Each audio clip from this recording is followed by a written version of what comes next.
మా శంకరుణ్ణి పట్టుకుని ఇంతంత శాపాలు ఇన్నిన్ని మాటలు అంటాడా? నేను శపిస్తున్నాను దక్షుణ్ణి. ఏమిటో తెలుసా? దక్షుడు ఇవ్వాల్టి నుంచి సంసారమునందు పడిపోవుగాక, భార్య యందు రమించుగాక, కామమునకు వశుడగుడుగాక, ఆహారము మధురమైన ఆహారములు తినడం, రకరకములైన ఆహారములు తినడమును ఎందు వ్యగ్రత కలుగుగాక, వేదము చేత ప్రతిపాదింపబడినటువంటి పూర్వభాగమునందున్న కర్మయందు లంపటుడగుగాక, దక్ష ప్రజాపతిని అనుసరించిన వాళ్ళకి కూడా కర్మలు తప్ప నివృత్తి మార్గమునందు ఆసక్తి కలుగుకుండుగాక, వారికి మోక్షము రాకుండుగాక, నిరంతరము కర్మ పుణ్యము మళ్ళీ సుఖము మళ్ళీ అనుభవించడం, మళ్ళీ జన్మ, ఇలా వాళ్ళు జన్మ చక్రమునందు తిరుగుతుందురుగాక అని ఇన్ని శాపాలు నందీశ్వరుడు ఇచ్చేశాడు. దక్షుడు ఎన్ని తిట్టాడో నందుడు ఎన్ని శాపాలు ఇచ్చాడు. నా భార్య అంటాడు. దుఃఖమహాంబుధి సత్సుపత్నియం. ఆయన ఆఖరి ఊపిరి అయిపోతుంటే, ఎగ ఊపిరి వచ్చేస్తుంటే గుండెలు బాదుకుంటూ ఏడుస్తూ నిలబడిపోతుందంటే ఆవిడ. ఏం చేయగలదు అంతకన్నా? కొడుకు ఎక్కడి వరకు వస్తాడు? శ్మశానం వరకు వచ్చి అంచేష్టి చేసేస్తాడు. వాడు తిరిగి వెళ్ళిపోతాడు. 11వ రోజున బట్టలు పెట్టుకొచ్చి బావమరిది పెట్టేస్తాడు. అప్పుడు ఇంకా తోడొచ్చేవాడు ఎవడన్నా ఉంటే, నీకేం భయం లేదు నాన్న, ఇంత పుణ్యం చేశావే, జీవితంలో ఒక్కసారి శివా అన్నావు, అలా అన్నందుకు ఇది విడిచిపెట్టి వెళ్ళిపోయేటప్పుడు నీకు తోడుగా నేనున్నాను అని చెప్పడానికి నేనున్నానని అక్కడ తానున్నాడు. ప్రవచనానుకూల్యం కోసమని భాగవతాంతర్గతమైనటువంటి స్కంధములలో ప్రతిపాదింపబడినటువంటి విశేషాల్ని కొద్దిగా అటు ఇటు, అంటే ఇవాళ జరగవలసింది రేపు, రేపు జరగవలసింది ఇవాళ, అలా కొద్దిగా ఆనుకూల్యత కోసమని మారుస్తున్నాను. ఇందులో అంటే అలా ఎందుకు చేశారు అని మీకు అనుమానం రావచ్చు. ఒక విషయం చెప్తాను.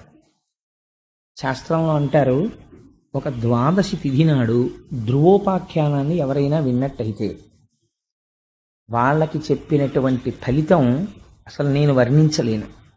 అలా ఎవరైనా జీవితంలో ఒక ద్వాదశి నాడు అసుర సంధ్య వేళలో ధ్రువోపాఖ్యానాన్ని వినాలి అని. అది కూడా భాగవతాంతర్గతంగా ధ్రువోపాఖ్యానం వినడం అంటే మాటలు కాదు. అది ఎన్నో జన్మల సుకృతం ఉంటే కానీ దొరికేటటువంటి ఫలితం కాదు అది. అందుకని మనకి ద్వాదశి చాలా దగ్గరలో ఉంది. భీష్మేకాదశి దాటితే ద్వాదశి వస్తుంది.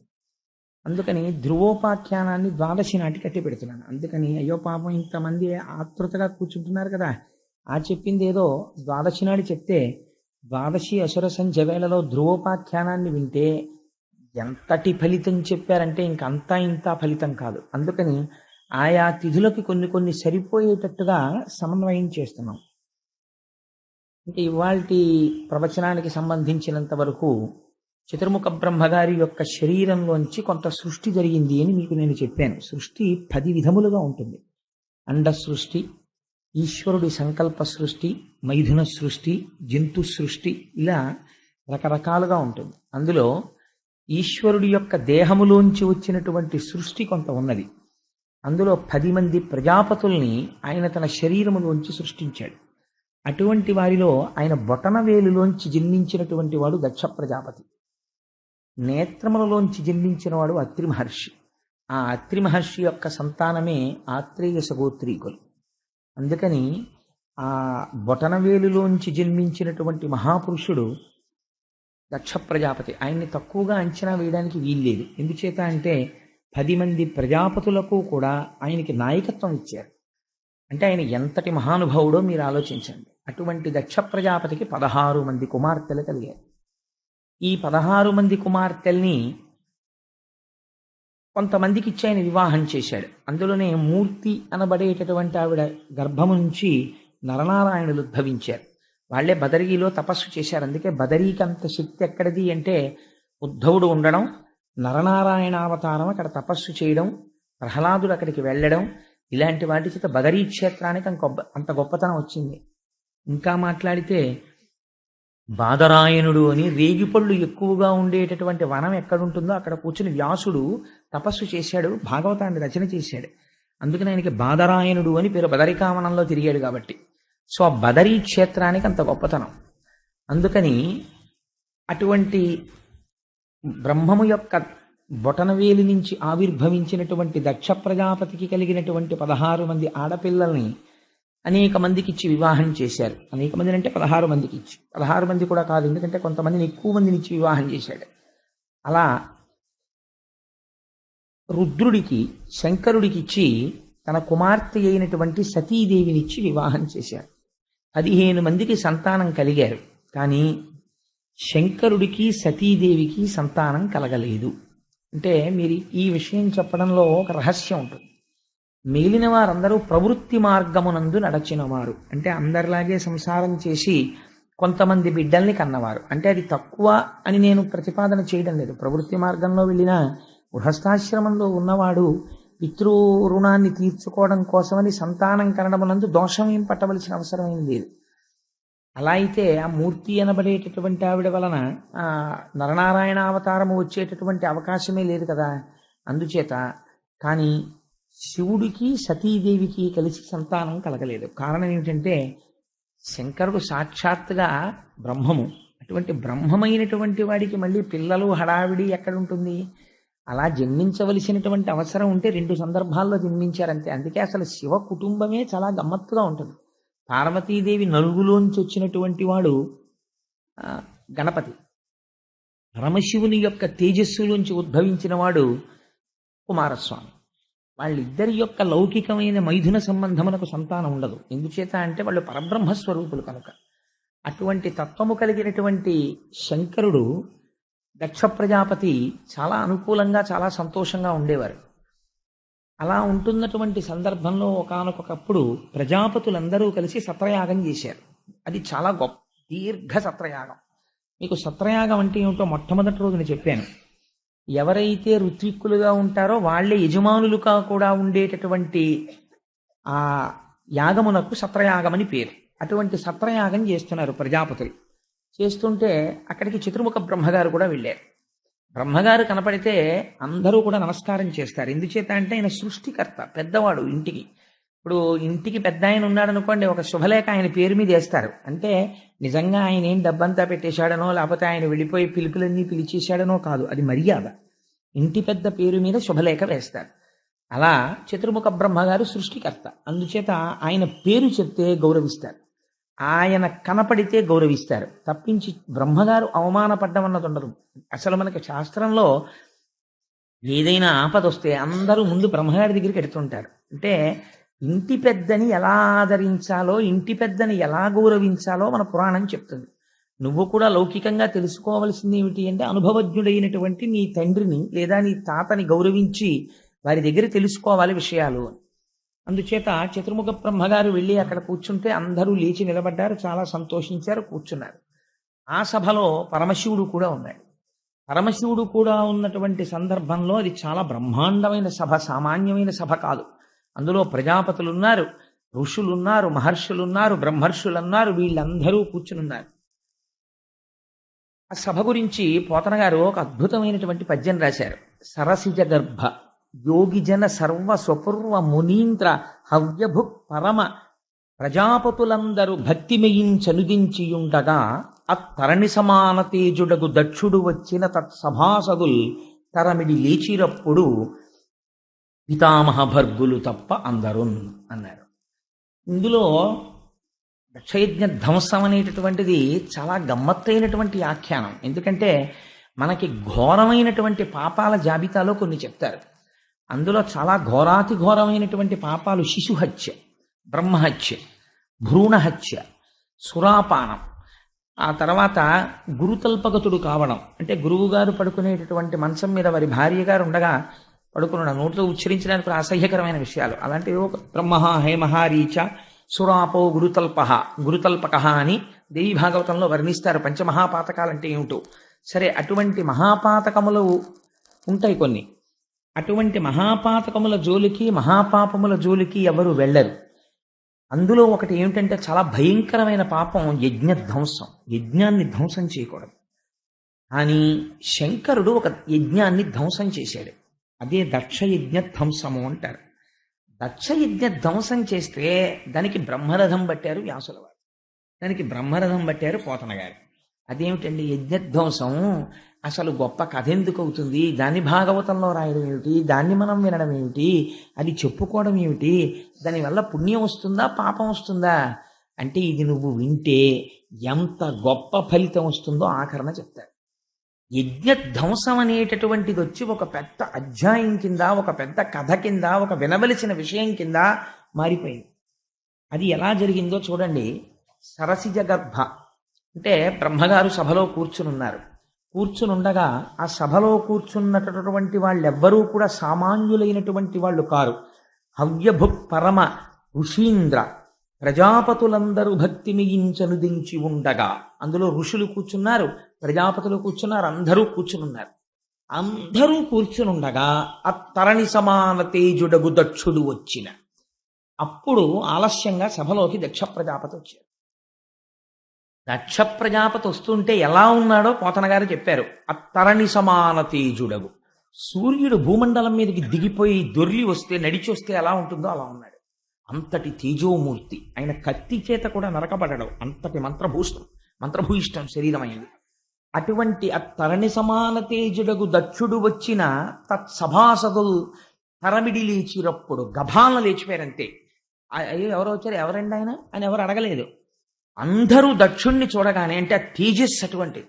ఇదేదో మనం గౌరవించవలసినటువంటి వ్యక్తి, సామాన్యుడు కాడు.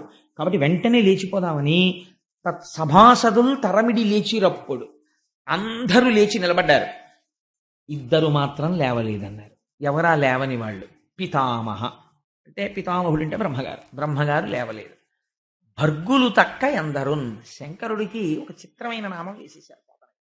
శివుడు అనలేదు, శంకరుడు అనలేదు, రుద్రుడు అనలేదు, భర్గుడు అన్నారు. చాలా దక్షయజ్ఞ ధ్వంసం అంతా ఈ నామంలో ఉంది రహస్యం. భర్గుడంటే ఎవరు? శివుడి యొక్క అష్టమూర్తి తత్వంలో ఆయనకి భర్గ అని ఒక నామం. భర్గ అంటే తేజస్వరూపమైనటువంటి వాడు. అంటే మనం భా అంటుంటాం, భాష. ఆత్మ తేజస్వరూపం. ఆ ఆత్మ వస్తువు ఏదైతే ఉందో ఆ ఆత్మస్వరూపి అయి పరబ్రహ్మస్వరూపుడైనటువంటి వాడు. ఆ భర్గనామాన్ని ఉచ్చరించినంత మాత్రం చేత ఏమవుతుందో తెలుసా అండి? మనలో ఉండేటటువంటి అజ్ఞానం అనేటటువంటి చీకటి తొలగిపోతుంది. అంత గొప్ప నామం ఆ భర్గనామం. అందుచేత అజ్ఞానమును పోగొట్టేటటువంటి స్వరూపం ఉన్నవాడు. అజ్ఞానమును పోగొట్టేటటువంటి వాడికి అజ్ఞానం ఎందుకుంటుంది? కాబట్టి ఆయనకి రాగద్వేషాలు ఉండవు. మా మామగారు, ఈయన బ్రహ్మగారు, ఈయన ఇంకోడు, ఇవేం ఉండవు ఆయనకి. ఆయన అంతటా బ్రహ్మమును చూసి తనలో తాను రమించిపోతూ ఉంటాడు. అందుకే ఎప్పుడు శంకరుడు పద్మాసనం వేసి కూర్చుని అర్ధనిమీలిత నేత్రుడై అలా తనలో తాను పరవశించిపోతూ, మన కోటకొమ్మన్ సెంటర్ దగ్గర ఉంటుందో బొమ్మ, ఇలా 2 చెంబులు పట్టుకుని 2 పాత్రలు తన పైన ఉన్నటువంటి చంద్రరేఖ నుంచి కరిగి కింద పడినటువంటి అమృతరసాన్ని పట్టుకుని ఒక చెంబుతో తీసి మళ్ళీ ఇలా పోసుకుంటూ ఉంటాడు. మళ్ళీ ఆ చెంబు ఇలా కింద పెడతాడు, ఈ చెంబుతో పోసుకుంటూ ఉంటాడు. అదే ఆపాతాళ నభస్థలంత భువన బ్రహ్మాండమా విస్ఫుర జ్యోతిస్ఫాటికలింగ బౌళి విలసత్పూర్ణేందు వాంతామృతై అస్తోకప్లుతమేకమీశమనిశం రుద్రాను వాకాంజపం ధ్యాయే దీప్సిత సిద్ధయే ధ్రువపదం విప్రోభిషించే శివం బ్రహ్మాండ వ్యాప్త దేహ భసిత హిమరుచాభాసమానాభుజంగై కంఠే కాళాః కపర్దాః కలిత శశికళశ్చండ కోదండ హస్తాః ద్రక్షా రుద్రాక్షమాలా సులలిత వపుషశాంభవ మూర్తిభేదాః రుద్రాశ్రీ రుద్రసూక్త ప్రకటితి విభవాన ప్రయచ్చస్తు సౌఖ్యం అంటారు. ఆయన మీద చంద్రరేఖ ఉంటుంది ఎప్పుడు. ఈ బ్రహ్మాండమంతటా నిండిపోయి ఉంటాడు. నిండిపోయి ఉన్నవాడి మీద చంద్రరేఖ ఉంటుంది. ఆ చంద్రరేఖలో వచ్చి అమృతం పడుతూ ఉంటుంది. ఆ పడినటువంటి అమృత ధారల చేత తడిసిపోయి ఉంటాడు. ఆయన ఎంత చల్లగా ఉంటే మనందరం అంత చల్లగా ఉంటాం. అందుకే శివలింగానికి ధారాపాత్ర కట్టి ఓ దర్భ పెట్టి తడిసిపోయేటట్టు ఉంచుతారు. శివలింగం పొడిగా ఉండకూడదు. అభిషేకం మొదలు పెడితే మాత్రం పువ్వు బోర్లించి చెయ్యాలి. అందుకని అలా ధారాపాత్ర నుంచి నీరెప్పుడు పడుతూనే ఉంటుంది శివలింగం మీదకి. అంత చల్లగా ఉంటాడు ఆయన. ఆయన చల్లగా ఉంటే మనం చల్లగా ఉంటాం. చంటి పిల్లాళ్లాగా పరబ్రహ్మంలో రమించిపోతూ 2 చెంబులు పట్టుకుని 2 కలశలు, ఇందులో అమృతం తీసి ఇలా పోసుకుని మళ్ళీ చెయ్యిలా పెడుతూ ఉంటాడు. ఇందులోకి మళ్ళీ అమృతం నిండేలోగా ఈ పాత్రలో అమృతం ఇలా పోసుకుంటూ ఉంటాడు. పోసుకుంటూ అమృతము చేత తడిసిపోయినటువంటి దేహముతో ఉంటాడు ఆయన. అటువంటి వాడు మహాజ్ఞాని. ఆయన్ని తలుచుకుంటే చాలు జ్ఞానం ఇస్తాడు. అటువంటి శంకరుడు ఇప్పుడు అసుర సంధ్య వేళలో వెడుతూ ఉంటాడు ఆకాశ మార్గంలో. అందున వెళ్ళేటప్పుడు భూమండలం మీద ఆయన ఎక్కడ దిగడు. ఆయనకు అదొక లక్షణం ఉంది. శంకర భగవత్పాదులు ఒక చోట అంటారు, ఎక్కడ దిగుతాడంటే ఒకే ఒక్క చోట దిగుతాడు భారతఖండంలో. ఎక్కడ దిగుతాడంటే ఒక్క శ్రీశైలం కొండ మీద మాత్రం దిగుతాడు. మరి ఆయనకి ఏమిటో ఆ సంతోషం. శ్రీశైలే స్వర్ణశృంగే మణిగణరచితే కల్పవృక్షాళి శీతే అని సంధ్యారంభ విజృంభితం శృతిశిరస్థానాంతరాధిష్ఠితం సప్రేమ భ్రమరాభిరామవసకృత్సత్వాసనాశోభితం భోగీంద్రాభరణం సమస్త సుమన పూజ్యం గుణావిష్కృతం సేవే శ్రీగిరిమల్లికార్జున మహాలింగం శివాలింగితం అంటారు. అటువంటి స్వామి వృషభవాహనారూఢుడై అసుర సంధ్య వేళలో వెడుతుంటాడు. ఆ స్వామి కూర్చుని ఉంటే ఆయన భర్గుడు, ఆయన జ్ఞానం ఇచ్చేవాడు. జ్ఞానం ఇచ్చేటటువంటి వాడికి, ఆత్మస్వరూపి అయ్యున్న వాడికి గురువు శిష్యుడు, తండ్రి కొడుకు, మామ అల్లుడు, ఈ బంధాలు ఎలా ఉంటాయండి? ఆత్మస్వరూపుడై ఉంటాడు. ఇది చెప్పడానికే భర్గుడు తక్క అందరు. ఆయన దక్ష ప్రజాపతి అల్లుళ్ళ కూర్చోలేదు, అక్కడ మహాజ్ఞాని అయి కూర్చొని ఉన్నాడు. ఇలా కూర్చుని ఉండగా విశ్వం పశ్యతి కార్యకారణతయా స్వస్వామి సంబంధత శిష్యాచార్యతయా తథైవ పితృపుత్రాజ్ఞనాభేదత స్వప్నే జాగ్రతివా అని దక్షిణామూర్తి స్తోత్రంలో శంకర భగవత్పాదులు అంటారు. ఒకసారి ఆత్మతత్వం ఎరుకకు వచ్చిన తర్వాత తండ్రి కొడుకు ఎక్కడున్నాడు, గురువు శిష్యుడు ఎక్కడున్నాడు? ఉన్నదొక్కటే, ఆత్మ ఒక్కటే ఉన్నది. అలా ఆత్మస్వరూపమునందు రమించిపోయి తాను జ్ఞాని కాబట్టి అజ్ఞానమును మన్నించగలడు. అజ్ఞానమును మన్నించి అజ్ఞానమును దాహకత్వము తీసివేయగలిగిన వాడెవడో వాడికి భర్గుడని పేరు. అజ్ఞానిని చూసి ఆయన కూడా కోపడ్డాడు అనుకోండి, ఆయన కూడా అజ్ఞాని అయిపోయినట్టే లెక్క. ఆయన తన స్థానము నుంచి భ్రంశము కాడు, అలా కూర్చున్నవాడైతేనే భర్గుడు. ఎంత గొప్ప మాట అన్నారో చూడండి మహానుభావుడు. అత్తరణి సమాన తేజుడగు దక్షుడు వచ్చిన తత్సభాసదుల్ తరమిడి లేచిరప్పుడు పితామహ భర్గులు తక్క అందరున్. అందుచేత వాళ్ళిద్దరూ లేవలేదు. పితామహుడు లేవడు. ఎందుచేత అంటే ఆయన బ్రహ్మగారు, ఇంటికి పెద్దవాడు, అందుకని ఆయన లేవక్కర్లేదు. కానీ బాహ్యమునందు దక్ష ప్రజాపతికి అల్లుడు, అందుచేత మామగారు పితృపంచకంలో ఒకడు, తండ్రిలో 5 తండ్రుల్లో ఒకడు. 5 తండ్రులు ఎలా ఉంటారండి అని మీరు అనుకోకండి. జన్మనిచ్చినటువంటి తండ్రి, గాయత్రీ మంత్రాన్ని ఉపదేశం చేసినటువంటి తండ్రి, రాజు అంటే పిల్లనిచ్చినటువంటి మామగారు, పెద్దన్నగారు లేదా గురువు, గాయత్రీ మంత్రోపదేశం చేసిన వారంటే 5 తండ్రుల కింద చెప్తారు. అలాగే అత్తగారు మాతృపంచకంలోకి వస్తుంది. అందుకే మాతృపంచకంలోకి వెళ్ళడం కోసమే అత్తగారు మధుపర్కం ఇస్తుంది. మధుపర్కం అంటే ఇవాళ తెలిసి తెలియక జరియంచు పంచెలు పెట్టడం మధుపర్కాలు అనుకుంటున్నారు. మధుపర్కాలంటే అది కాదండి. మధుపర్కం అంటే ఏమిటో తెలుసా? తన కూతురికి భర్త కాబోతున్నాడు. తల్లికి ఒక స్వాతంత్రం ఉంటుంది. తల్లి పిల్లాడు ఏం తింటాడో తెలుసు. అందుకని మా అబ్బాయి వచ్చాడు, మా అబ్బాయికి వంకాయ గుత్తొంకాయ కూర అంటే ఇష్టం అండి అని గబగబా వండి పెడుతుంది. రేపు అల్లుడు కూడా అత్తవారింటికి వస్తూ ఉంటాడు. మామగారు ఏం చేస్తాడు? ఓ ఉపన్యాసం చెప్తాడు, కావాలంటే భాగవతంలో ఏముందో, ఏ అధ్యాయంలో ఏముందో చెప్తాడు. అత్తగారు పెట్టాలి వండి అల్లుడికి కడుపు నిండా. అందుకని తన కొడుకుతో సమానం. అందుకని ఇప్పుడు అత్తగారు తల్లి స్థానాన్ని పొందాలి. ప్రేమ చేత అల్లుడికి అన్నం పెట్టడంలో కోప్పడకుండా కూడా ముందు కడుపు నిండాక ఎలా కోప్పడుతుందో అలా అత్తగారు కూడా అల్లుడిని అంత మర్యాదగా కొడుకులా అన్నం పెట్టాలి. ఈ ప్రేమ నేను నీ యందు ప్రకటిస్తున్నానయ్యా, ఇంకా నువ్వు నాకు కొడుకుతో సమానం, నేను నీకు అమ్మతో సమానం. నువ్వు నన్ను స్వేచ్ఛగా, అత్తయ్యగారు నాకు మడత కాజా చేసి పెడుతురు, మీ కాజాలు బాగుంటాయని అడగచ్చు, నేను నీకు చేసి పెడతాను ప్రేమగా. మన ఇద్దరిది ఇక తల్లి కొడుకుల సంబంధం అని ఈ ప్రేమ వ్యక్తం చేయడానికి ఆవిడ తేనె పట్టుకొస్తుందో పాత్రలో తేవాలి. అసలు మొట్టమొదట అల్లుడు ఎదుర్కోలేని వెడతారు. ఆ వచ్చినప్పుడు దేని కొరకు అంటే అత్తగారి ప్రేమ ప్రకటించడానికి. మామగారు గౌరవం ప్రకటిస్తాడు, నారాయణుడు వస్తున్నాడు కాబట్టి. అత్తగారు మాత్రం అలా వెళ్ళదు.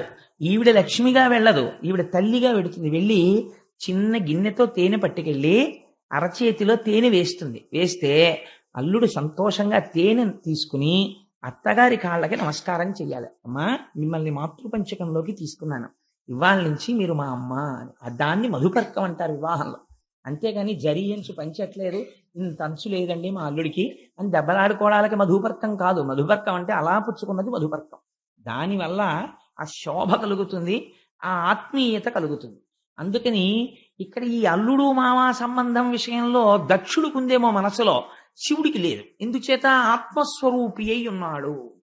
ఇలా కూర్చునుండగా పితామహుడు లేవడు, ఎందుకంటే ఆయన పెద్దవాడు. అందుకే ఆ పేరేశారు. చతుర్ముఖ బ్రహ్మ అనకూడదా, సరసిజ గర్భుడు అనకూడదా, లేదంటే వనజనాభుడు అనకూడదా, లేకపోతే ఏదో కమల గర్భుడు అనకూడదా, ఏదో పేరు పెట్టచ్చు బ్రహ్మగారికి. కానీ ఏమీ అనలేదు. అనకుండా ఆయనకి పితామహ అంటే పెద్దవాడు, గౌరవింపదగినవాడు. అందుకని ఆయన లేవకూడదు. రెండోవాడు లేవవలసిన వాడని మనకు అనిపించేవాడు అల్లుడు కాబట్టి, కానీ లేవడు. ఎందుకని? భర్గుడు మహాజ్ఞాని, ఆత్మస్వరూపి. అందుకని పితామహ భర్గులు తప్ప అందరూ. ఎందుకండి ఆ రెండు మాటలు పట్టుకుని అలా కొట్టుకుంటారు మీరు అని అనుకోకండి. కథ అంతా దాని మీదే ఆధారపడి ఉంది, వెనకాతల ఆఖ్యానం అంతా. అందుకని పితామహ భర్గులు తప్ప అందరూ. వాళ్ళిద్దరూ లేవకపోతే దక్షుడు లోపలికి వచ్చేసాడు. లోపలికొచ్చి లేచిన వాళ్ళ వంక ప్రసన్నంగా ఏం చూడలేదు. లేవని వాళ్ళు ఎవరు సభలో చూశాడు. అమ్మగారు లేవలేదు, పెద్ద పట్టించుకోలేదు. పితామహ బిరుదుంది కదా, ఆయన బొటన వేళ్ళలోంచి వచ్చాను, ఊరుకున్నాడు. ఇటు చూశాడు ఎర్రటి కంటితో. అల్లుడు లేవలేదు. అల్లుడు కాబట్టి నాకు కొడుకుతో సమానం, నేను మామగారిని, పితృపంచకంలో ఒకండి, తండ్రి లాంటి వాడిని. మిగిలిన ఇంతమంది లేచారు, అల్లుడు లేవడానికి లేచి మామయ్యగారు నమస్కారం అని ఇలా అనద్దు, అనలేదు. చూసావా ఎంత అహంకారమో అనుకున్నాడు. కడుపులో దాచుకోలేకపోయాడు. ఇది అజ్ఞానం అంటే. కన్ను ఎర్రబడిపోవడమే అజ్ఞానం. కోపం వచ్చేసింది అంతే. ఒక్కొక్కరు చూడండి, నమస్కారం పెట్టలేదని కోపం పెట్టుకుంటారు కడుపులో. నమస్కారం అనేటటువంటిది respect cannot be demanded, it should be given voluntarily. స్వచ్ఛందంగా ఇవ్వాలి. ఒకరిని చూస్తే ఒకరికి నమస్కారం స్వచ్ఛందంగా పెట్టబుద్ధి వెయ్యాలి. అంతేగాని ఫలానా వాడు నాకు నమస్కారం పెట్టలేదని కక్ష పట్టడం మరింత నమస్కార యోగ్యతని కోల్పోవడం. అందుచేత నమస్కారం ఫలానా వాడు పెట్టలేదని ఇంతమంది సభలో పెట్టని వాడిని గుర్తుపట్టాడంటే ఎంత అజ్ఞానంతో వచ్చాడో చూడండి దక్ష ప్రజాపతి. ఆయన ఎంత ప్రజాపతి అయితే ఎవడకు కావాలి అంటే, ఇవాళ దక్ష ప్రజాపతి ఏ రూపంలో ఉన్నాడు? లేచిన వాళ్ళు ఇంతమంది గుర్తులేరు, లేవని వాళ్ళు ఇద్దరిలో ఒకడు ఎందుకు గుర్తులేడో అందుకని లేవక్కర్లేదు లేని వదిలిపెట్టాడు, ఒకడిని పట్టుకుంటున్నాడు. అంటే ఇప్పుడు అజ్ఞానమునందు దక్షుడున్నాడు ఖచ్చితంగా కదండి. లేకపోతే ఫలానా ఆయన సభలో నేను వచ్చినప్పుడు లేవట్లేదు, ఆయన మీద కక్ష పెట్టాడంటే తను జారిపోతున్నాడా, అవతలవాడు జారిపోతున్నాడా? చూశాడు శంకరుడి వంక, కళ్ళు ఎర్ర పడిపోయాయి. క్రోధంతో సభలో ఉన్న వాళ్ళందరినీ చూసి ఒక మాట అన్నాడు, వీడెవరు అన్నాడు. అంటే వాళ్ళు ఆశ్చర్యపోయారు. ఇదేమిటి, అల్లుడు కదా, ఎవరంటాడేమిటి, కాళ్ళు కడిగి కన్యాదానం చేశాడు, వీడెవరు అని అడుగుతాడేమిటి అని. శివుడు నవ్వుతూ కూర్చున్నాడు. అర్థమైంది, ఓహో నమస్కారం పెట్టలేదు కదా, కోపం వచ్చింది. అంటే పాపం వాళ్ళు లేచి అన్నారు, శివుడండి అన్నారు. మరి అడిగిన వాడిని చెప్పకపోతే వాడి మళ్ళీ ఆయన మీద ఏం కోపం వస్తుందో, అందుకని వీడెవరు అన్నాడు. అంటే చెప్పాలి కదా. అదేమిటంటే మనసులో అనుకున్న శివుడండి అన్నారు. ఆ మాట అనేటప్పటికి ఇంకా సర్రం అన్నాడు, శివుడా అన్నాడు. శివుడు అంటే మంగళములను ఇచ్చువాడు అని అర్థం. ఆయన ఎప్పుడు మంగళములనే చేస్తాడు, అమంగళం చెయ్యడం ఆయనకి చేత కాదు, అసలు ఆయన చెయ్యడు. అందుకని ఆయనకి శివుడని పేరు. ఆ పేరు చెప్పేటప్పటికి కోపం వచ్చిందంటే ఆయన అన్నాడు, అనయములుప్త క్రియాకలాపుండు, మానహీనుండు, మర్యాద లేనివాడు, మత్త ప్రచారుండు, దిగంబరుండు, భూత ప్రేత పరివృతుండు, ఉన్మత్తనాథుండు, భూతిలిప్తుండు, అస్థిభూషణుండు. ఎంత దారుణమైన మాటలు వాడాడో చూడండి. ప్రమథ భూతనాథుండు, భూతిలిప్తుండు, అస్థిభూషణుండు, దుష్ట హృదయుండు, నష్ట హృదయుండు, నష్ట శౌచుండు, దుష్ట హృదయుండు, ఉగ్ర పరేత భూ నికేతనుండు, వితత స్రస్త కేశుండు. అశుచి అయిన ఇతనికి శివుడను ప్రమాదమిట్లు కలిగే, అశివుడైన ఇతనిని శివుడని పిలిచి వేదంబు శూద్రునికిచ్చినట్లు అన్నాడు. ఎవడు రావి శివుడని పిలిచినవాడు? అనయము లుప్త క్రియాకలాపుండు, మానహీనుండు, మర్యాద లేనివాడు. ఇది శివుడా? అనయము లుప్త క్రియాకలాపుండు. లుప్త క్రియాకలాపుండు అంటే అసలు ఏ పని చేయనివాడు. ఏమిటి కోపం, లేచి నమస్కారం పెట్టలేదు. వీడికి పనుండదు పాడుండదు, అలా కూర్చుంటాడు. వీడు ఏ పని చేయడు. అనయము లుప్త క్రియాకలాపుండు. మీరు చాలా జాగ్రత్తగా వినాలి. ముందు నేను తిట్లు చెప్పేస్తాను, ఎందుకంటే పోతన గారు అన్నారు, వ్యాసుల వారును, ఇది దక్షుని చేత పరమశివుని పట్ల క్రోధంబుతో చేసినటువంటి ఈ వ్యాఖ్య ఎందయో స్తోత్రంబై పరంగే అన్నారు. అది ఎలా జరిగింది అన్నది తర్వాత వివరణ చేస్తాను. ముందేమన్నాడంటే అనయము లుప్త క్రియాకలాపుండు. కోపం వచ్చేసింది అనుకోండి అల్లుడు గారి మీద, పనా పాడ అలా పురాణాలకు పోతుంటాడు అంటాడు మామగారు. అందుకని అనయము లుప్త క్రియాకలాపుండు, వీడికేం పని పాడు లేదు. మానహీనుండు, వీడికి మానం మర్యాద ఏం లేవు. ఎందుకని? ఆయన దిగంబరుండు, బట్టకట్టుకోడు. మానహీనుండు, మర్యాద లేనివాడు. ఇక్కడ బయటపడిపోయాడు స్పష్టంగా. ఏమిటి మర్యాద? తనకి దండం పెట్టలేదు. అందుకని మానహీనుండు, మర్యాద లేనివాడు. అక్కడతో ఊరుకున్నాడా? ఊరుకోలేదు. మత్త ప్రచారుండు, ఎప్పుడు మదించినటువంటి వాడు ఎలా ఉంటాడో, పిచ్చాడు అలా తిరుగుతుంటాడు. మత్త ప్రచారుండు, ఉన్మత్త ప్రియుండు. పిచ్చి వాళ్ళందరినీ వెంటేసుకు తిరుగుతుంటాడు. అలాంటి వాళ్ళంటే వీడికి ఇష్టం. ఉన్మత్త ప్రియుండు, దిగంబరుండు, బట్టే కట్టుకోడు, దిగంబరుండు, భూత ప్రేత పరివృతుండు, ఎప్పుడు చుట్టూ భూతాల్ని ప్రేతాల్ని పిశాచాల్ని పెట్టుకు తిరుగుతాడు. భూత ప్రేత పరివృతుండు, ఉన్మత్తన తామస ప్రమద గణనాథుండు, తామసమైనటువంటి ప్రమదగణాలకన్నింటికీ కూడా నాథుడై ఉండేటటువంటి వాడు. భూతిలిప్తుండు, శ్మశానంలో కాలినటువంటి శవానం యొక్క బూడిదని తీసి ఒంటికి రాసుకుంటాడు. భూతిలిప్తుండు, అస్థిభూషణుండు, ఆ శవం కాలిపోయిన తర్వాత ఉన్న ఎముకలు తీసి దండ కొట్టుకుని మెళ్ళలో వేసుకుంటూ ఉంటాడు. భూతిలిప్తుండు, అస్థిభూషణుండు. అక్కడతో ఊరుకున్నాడా? నష్ట శౌచుండు, అసలు వీడికి శౌచమే లేదు. అంతమునందు లేదు, బాహ్యమునందు లేదు, రెండింటి యందు శౌచం లేదు. నష్ట శౌచుండు, దుష్ట హృదయుండు, మంచి హృదయం కాదు, చాలా దుష్టమైనటువంటి హృదయం ఉన్నవాడు. నష్ట శౌచుండు, దుష్ట హృదయుండు, ఉన్మత్తనాథుండు, పిచ్చాళ్ళందరికీ వీడి నాయకుడు. ఉన్మత్తనాథుండు, ఉగ్ర పరేత భూ నికేతనుండు, శవాలన్నింటినీ ఎక్కడ కాలుస్తారో అందరూ ఎక్కడికి వెళ్ళడానికి భయపడతారో అటువంటి శ్మశానంలో తిరిగేవాడు. ఉగ్ర పరేత భూ నికేతనుండు, వితత స్రస్త కేశుండు, జుట్టు దువ్వుకోవడమే చేత కాదు, ఎప్పుడు జడలు కట్టేసి పెద్ద జటాజూటం ఒకటి కట్టుకు తిరుగుతుంటాడు. వితత స్రస్త కేశుండు, లేదా ఇలా చిమ్ముకుని విరజిమ్ముకుని తిరుగుతుంటాడు. అందుకని వితత స్రస్త కేశుండు. అశుచి, అసలు చూస్తేనే భయం వేస్తుంది, ముట్టుకో బుద్ధేదు, అమంగళకరుడు. అశుచి అయిన ఇతనికి శివుడను ప్రమాదమెట్లు కలిగి, ఇతనికి శివుడని పేరు ఎవరు పెట్టారు? ఎలా మంగళకరుడు. వీణ్ణి పట్టుకుని శివుడని పిలిస్తే నాకేమని పిలుస్తోందో తెలుసా? అశివుడైన ఇతనిని శివుడని పిలుచుట వేదంబు శూద్రునకిచ్చినట్లు. యజ్ఞోపవీతం లేనివాడికి, ఉపనయన సంస్కారం జరగని వాడికి, స్వరం తెలియని వాడికి వేదం పట్టుకెళ్ళి ఇచ్చినట్టుంది వీడిని శివుడని పిలవడం. ఎవడు పిలిచాడు వీడిని శివుడన? అంత దారుణంగా మాట్లాడాడో చూడండి, అంత భయంకరమైన శివనింద చేశాడు. ఇదంతా చేస్తున్నప్పుడు శంకరుడు ఏం చేస్తున్నాడు అంటే చాలా సంతోషంగా నవ్వుతూ కూర్చున్నాడు కుర్చీలో. ఈయన మాత్రం చాలా తిట్టేశాడు. తిట్టేసిన తర్వాత కోపం ఆగుతుందండి. అయితే నేను ఇక్కడ ఒక్క మాట చెప్పాలి. సాధారణంగా ఏమిటంటే కోపంలో ఉండేటటువంటి లక్షణం ఒకలా ఉంటుంది. మనం ఎవరి మీదన్నా చాలా కోపంతో ఉన్నాం అనుకోండి, ఆ ఎదురుగుండా కూర్చున్నాడు అనుకోండి, పిల్లాడి మీదే కోపంగా ఉంది, పిల్లాడిని వీడు స్కూల్కి వెళ్ళాడు, చదవాడు, హోంవర్కులు చేయట్లేదు అని తండ్రి తిట్టేస్తుంటే వాడు తలంచుకుని ఇలా రాస్తున్నాడు అనుకోండి, మంట వచ్చేస్తుంది తండ్రికి. చూడు ఎన్నన్నా మాట్లాడు, ఒక్క తలుగు అంటాడు కోపం వచ్చేసి. అదే తిరిగి ఏదో మాట్లాడాడు అనుకోండి, ఆ కోపం కొంత డిఫ్యూజ్ అవుతుంది. అయ్యో తప్పైపోయిందండి నాన్నగారండి, ఇంక నుంచి చదువుకుంటానండి ఏదో అంటే వెంటనే కొంచెం తగ్గుతాడు. అలా మాట్లాడకపోతే అది ఉధృతం అయిపోతుంది ఆ కోపం. చూడు ముచ్చులో ఎలా కూర్చున్నాడో అంటారు. ఆయన పాపం నవ్వుతూ కూర్చున్నాడు, భర్గుడు కాబట్టి ఈయనకి ముచ్చులో కనపడుతున్నాడు ఆయన మాట్లాడని. ఈయన చేసినటువంటి స్తోత్రం ఎలా అయింది? ఇదొక విచిత్రమైన విషయం. అనయము లుప్త క్రియాకలాపుండు, దీన్నే పార్వతీదేవితో తర్వాత చెప్తాడు శంకరుడు. లుప్త క్రియాకలాపుండు అంటే మనకి రెండు మార్గములు ఉంటాయి. ఒకదాన్ని ప్రవృత్తి మార్గం అంటారు, ఒకదాన్ని నివృత్తి మార్గం అంటారు. ప్రవృత్తి మార్గం అంటే ఏదో ధన సంపాదన చేసుకోవడం, సంసారాన్ని పోషించుకోవడం, కుటుంబంతో ఉండడం, కర్మకాండ చేస్తూ ఉండడం, ఈ పూజ చేస్తూ ఉండడం, ఆ పూజ చేస్తూ ఉండడం, ఇలాంటి వాటి అన్నింటినీ కలిపి ప్రవృత్తి మార్గం అంటారు. అది కూడా కామ్యకర్మ, నాకేదో శుభం జరగాలని చేస్తూ ఉంటాడు. నివృత్తి మార్గం అని ఉంటుంది. నివృత్తి మార్గంలో తాను ఏమీ చేయడు, బ్రహ్మమును తెలుసుకొని జ్ఞాన మార్గంలో తాను బ్రహ్మమును తెలుసుకొని బ్రహ్మయై బ్రహ్మవిత్ బ్రహ్మైవ భవతి, బ్రహ్మమును తెలుసుకున్నవాడు బ్రహ్మమే అవుతాడు. రేపు వస్తారు కదా తత్వవిధానంద సరస్వతి, ఎటువంటి మహానుభావులు వరుణ్ణి సర్వకాలముల యందు ఇక్కడ లోకమంతటా దర్శనం చేస్తూ ఉంటారు. అలా ఉండగలిగినటువంటి మహాపురుషులు ఎవరుంటారో వారిని నివృత్తి మార్గమునందున్నవారు అంటారు. వారు శరీరంతో ఉన్నన్నాళ్ళు నివృత్తి మార్గంలో ఉంటారు తప్ప ప్రవృత్తి మార్గంలోకి వాళ్ళు వెళ్ళరు. వాళ్ళ జీవితం చాలా గమ్మత్తుగా ఉంటుంది.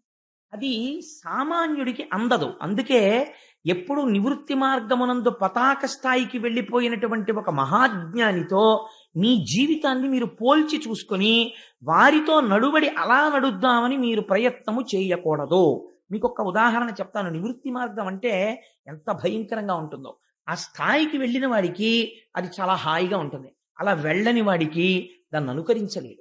నివృత్తి మార్గంలో వెళ్ళిపోయినటువంటి మహాపురుషుణ్ణి చూసి నేను ఆయనలా ఉన్నాను అనుకుంటే అదొక భ్రమ అయిపోతుంది. అలా ఉండకూడదు, భక్తితో అనుసరించాలి. అనుసరిస్తే ఒకనాడ జ్ఞానం వస్తే నువ్వు ఆ స్థితికి వెడతావు. రమణ మహర్షి అరుణాచలం కొండ మీద ఉన్నారు. ఏదో ఓ పెద్ద మర్రి కోటి కింద పడింది. దక్షిణామూర్తి కూర్చునే మర్రి చెట్టు ఆకే ఇది, అని ఆ ఆకు ఎటువైపు నుంచి పడిందో అటువైపుగా నడిచి వెళ్ళారు. వీడికి ఆ మర్రి చెట్టు కనపడింది. ఇక్కడే దక్షిణామూర్తి ఉంటారు, చూద్దాం అనుకున్నారు. ఇంతలో ఆయన కాలు అనుకోకుండా ఒక తేనె పట్టుకి తగిలింది. తగిలితే ఆ తేనెటీగలు వచ్చి ఆయన కాలు కుడుతుంది. ఆయన ఏం చేశారంటే, ఈ కాలు నిష్కారణముగా ఒక తేనె పట్టు, అంటే అది ఎక్కడో పువ్వుల్లో తిరిగి తేనె తెచ్చి గూట్లో పెట్టుకుని తయారు చేసుకున్నటువంటి దాని గూటిని ఈ కాలు వెళ్ళి భ్రంశము చేసినది. కాబట్టి ఈ కాలు శిక్షార్హురాలు. మనమేమంటాం? నేనంటాం. ఆయనకి నేను ఆత్మ. ఇదేమిటి? ఈ ఆత్మ చేత ధరింపబడిన వస్తువు. ఇది వేరు, ఆయన వేరు. ఇది నివృత్తి మార్గం అంటే. కాబట్టి ఇది శిక్షార్హురాలు, కాబట్టి ఇది శిక్ష అనుభవించాలి అని ఆ కాలెత్తి ఒక రాతి మీద పెట్టారు. అసలు ఒక తేనెటీ కుడితే పరిగెడతామండి. తేనెటీగలన్నీ వచ్చి కాలు కుట్టేశాయి. కుట్టేస్తే ఆ ముళ్ళన్నీ విరిగిపోయాయి. చూస్తుండగా కాలు ఇంత లావున వాచిపోయింది. వాచిపోతే ఆయన ఎందుకు వెళ్ళారో మర్చిపోయారు. ఇంకా మర్చిపోయి ఆ కాలు తేనెటీగలు కుట్టేసిన కాలు ఈడ్చుకుంటూ వచ్చి విరూపాక్షకుహకో అక్కడ తపస్సు చేస్తున్న ప్రదేశానికి వచ్చేశారు. పక్కన ఉన్నటువంటి ఒక వ్యక్తి అడిగాడు, అయ్యా స్వామి, ఏమిటండి అది? కాలు అంతలా వాచిపోయింది, అంత ఎర్రపడిపోయింది, జ్వరం వచ్చేసింది, ఏమిటిది అన్నారు. ఆ కాలు తప్పు చేసినది కాబట్టి అది శిక్ష అనుభవించినది. మీరు ఆ రమణ మహర్షికి సంబంధించిన క్యాసెట్ ఒకటి ఉంది, అందులో చూస్తే పాపం వారు పెద్దవారు అయిపోయిన తర్వాత కూడా ఒక కాలు లావుగా ఉండి కొద్దిగా ఈడుస్తూ నడుస్తూ ఉండేవారు. కొద్దిగా ఈడ్చినట్లుగా అనిపిస్తుంది. కారణం, ఆ కాలుని తేనెటీగలు కుట్టినప్పుడు ఇంత లావున వాచిపోయింది. అతను తీశాడు ఆ ముళ్ళన్నీ తప్ప ఆయనకేం దాని గురించి భ్రాంతి లేదు. ఇది నివృత్తి మార్గంలో ఉండేటటువంటి మహాజ్ఞాని అలా ఉంటాడు. ఏది మీరు నివృత్తి మార్గంలో వెళ్ళిపోయిన ఒక మహాజ్ఞానిని అనుకరించడానికి ప్రయత్నిస్తే, ఒక తేనెటీగలు కుడుతున్నప్పుడు ఒక తప్పు జరిగితే ఇది శిక్ష అనుభవించాలని మనం అలా నిలబడగలమా? మనం నిలబడలేం. సో జ్ఞానం అనేటటువంటిది, జ్ఞానిని మీరు అనుకరించకూడదు. జ్ఞానిని ఎప్పుడైనా అనుకరించే ప్రయత్నం చేస్తే జ్ఞానం పొందుతాడో లేదో నాకు తెలియదు, కానీ బోర్లా పడిపోతాడు జీవితంలో. అలా చేయకూడదు. భక్తితో ప్రయత్నం చెయ్యాలి, పరమభక్తితో ఉండాలి. ఉండగా ఉండగా భక్తి పండితే ఒకనాడు జ్ఞానం వస్తుంది. ఆ జ్ఞానం వచ్చేసిన తర్వాత ఇంకా బోర్డే ఉండదు జ్ఞానిని. మీరు కూడా రమణులు ఎలా ఉన్నారో అలా మీరు ఉండగలరు. కానీ అది వచ్చేంత వరకు మీరు రమణుల్ని ఇమిటేట్ చేయడానికి ప్రయత్నం చేయకూడదు. అది పొరపాటు. భక్తి మార్గంలో మాత్రమే ప్రయాణం చేయాలి. ఆ భక్తి మార్గంలో వెళ్ళడం శ్రేయస్కరం. అది చాలా మంచిది. ఎక్కడున్నా భక్తి మార్గంలో ఉండాలి. నాకు ఒక తల్లి ఉన్నారు, ఇవాళ సభలో ఉన్నారో లేదో నాకు తెలియదు, కానీ మాధవి గారిని అరుణాచలానికి చాలా భక్తురాలు. వారు నాకు ఒక 2 రోజుల క్రితం, నిన్ననో ఎప్పుడో అనుకుంటాను, ఫోన్ చేశారు పొద్దున్న. ఆ తల్లి అన్నారు నాతోటి, కోటేశ్వరరావు గారు, మేము 15 మంది ఉపన్యాసానికి వస్తున్నాం. వచ్చేటప్పుడు మేము ఏం చేస్తున్నామంటే, ఇంటి దగ్గర బయలుదేరుతూ రమణాశ్రమం దగ్గర మేము గిరి ప్రదక్షిణానికి బయలుదేరుతున్నాం అని నమస్కారం చేసుకుని గబగబ గబగబ నడుచుకుంటూ ఇక్కడికి వచ్చేస్తున్నాం. ఇది ఆది అన్నామలై దేవాలయం అనుకుని ఇక్కడ కూర్చుని ప్రసంగం వినేసి మళ్ళీ మేము ఆది అన్నామలై నుంచి తిరిగి ఉత్తరార్ధ భాగం పూర్తి చేసుకుని అరుణాచలం కొండ గిరి ప్రదక్షిణం పూర్తి చేసుకుంటున్నాం అనుకుని మళ్ళీ లేచి నడుచుకుంటూ ఇంటికి వెళ్ళిపోతున్నాం. ఇంటికి వెళ్ళిపోయి అమ్మయ్య గిరి ప్రదక్షిణం అయిపోయిందని ఒక్కసారి అరుణాచలం కొండ తలుచుకుని నమస్కారం చేసుకుని కాటేజ్లోకి వెళ్ళిపోతున్నాం, రమణాశ్రమంలోకి వెళ్ళిపోతున్నాం, ఇంట్లోకి వెళ్ళిపోతున్నాం. భావన మాత్రం చేత ఏమైంది? మీరు గిరి ప్రదక్షిణం చేస్తున్నారు. ఇప్పుడు ఈ భక్తి ఒకనాడు మీకు అనుగ్రహాన్ని కల్పిస్తుంది. ఈ భక్తి మిమ్మల్ని ఒక స్థితికి తీసుకెళ్తుంది. అంతేగాని రమణుల్ని ఇమిటేట్ చేయకూడదు. ఆవిడ ఎంచుకున్న మార్గం గొప్పది. నేను వెంటనే ఫోన్ పెట్టేసి నా భార్యతో చెప్తే చాలా సంతోషపడింది. చాలా గొప్ప విషయం కదండి, చాలా మంచి ఆలోచన వచ్చింది ఆవిడకి. చాలా అంత మంచి ఆలోచన ఎలా వచ్చిందండి? నిజమే, అలా అనుకుని అటువంటి భావనతో వెళ్ళడం. ఆవిడ ప్రతిరోజు గిరి ప్రదక్షిణం చేసేస్తున్నారు, భాగవతం వినేస్తున్నారు, ఎంత పుణ్యం మూట కట్టేస్తున్నారు. చాలా గొప్ప విషయం ఇది. మనస్సు చేత ఎదగడం అంటే అది. సో నేనేదో ఒక వ్యక్తిని పొగడాలని కాదు, అసలు ఆవిడ ఈ సభలో ఉన్నాలో లేరో కూడా నాకు తెలియదు. ఒక మంచి విషయాన్ని ప్రతిపాదన చెయ్యాలి కాబట్టి చేశానంతే. అందుచేత లుప్త క్రియాకలాపుండు. ఇప్పుడు మీరు చెప్పండి, ఒక జ్ఞానికి మనకున్నట్టుగా కర్మలు ఉంటాయా? ఉండవు. కాబట్టి ఇప్పుడు ఏమైంది? లుప్త క్రియాకలాపుండు అన్నది దక్షుడు నిందించడానికి ఉపయోగించాడు, కానీ అది ఏమైంది? శివుడి పట్ల స్తోత్రం అయింది. అనయము లుప్త క్రియాకలాపుండు మానహీనుండు. మానహీనుడంటే ఎవరు?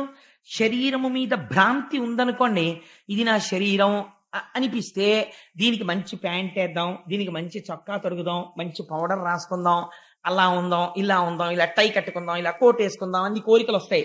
ఏమిట్రా దిక్కుమాలిన శరీరం ఇది నేనా, ఇది పడవ, ఇందులో ప్రయాణించి ఈశ్వరుడి పాదాలు చేరుకోవడానికి ఇది ఉపయోగపడుతుంది. శరీరం అభ్యంకులకి ఇది ధర్మ సాధనం, ధర్మానికి ఉపయోగించాలి తప్ప అంతకుమించి దీనికి అలంకారం ఏమిట్రా, అది ఎందుకు దీని మీద అంత వ్యామోహం అని ఉన్నాడు అనుకోండి. ఆయనకి మానహీనుడు ఏమిటండి, ఆయన ఇప్పుడు అలా ఉంటారు, తలకాయ దూకోరు సరిగ్గాను, లేకపోతే ఎప్పుడు బోడిగుండు, లేకపోతే ఎప్పుడు అలా తిరుగుతుంటాడు, ఆయన పంచి చిరిగిపోయి ఉంటుంది, ఆయన చొక్కా చిరిగిపోయి ఉంటుంది, బయట వాడికి అలా కనిపిస్తుంది. కానీ ఆయన మానహీనుడు కాడు, ఆయనకి దేహభావన లేదు. కాబట్టి ఇప్పుడు మానహీనుడు అన్న దక్షుడు వాడిన మాట ఈశ్వరుడి పట్ల స్తోత్రమైంది. మానహీనుండు. రమణులు తపస్సు చేసిన తర్వాత కొంతకాలం బట్ట కట్టుకునేవారు కాదు, దిగంబరులై తిరుగుతుండేవారు.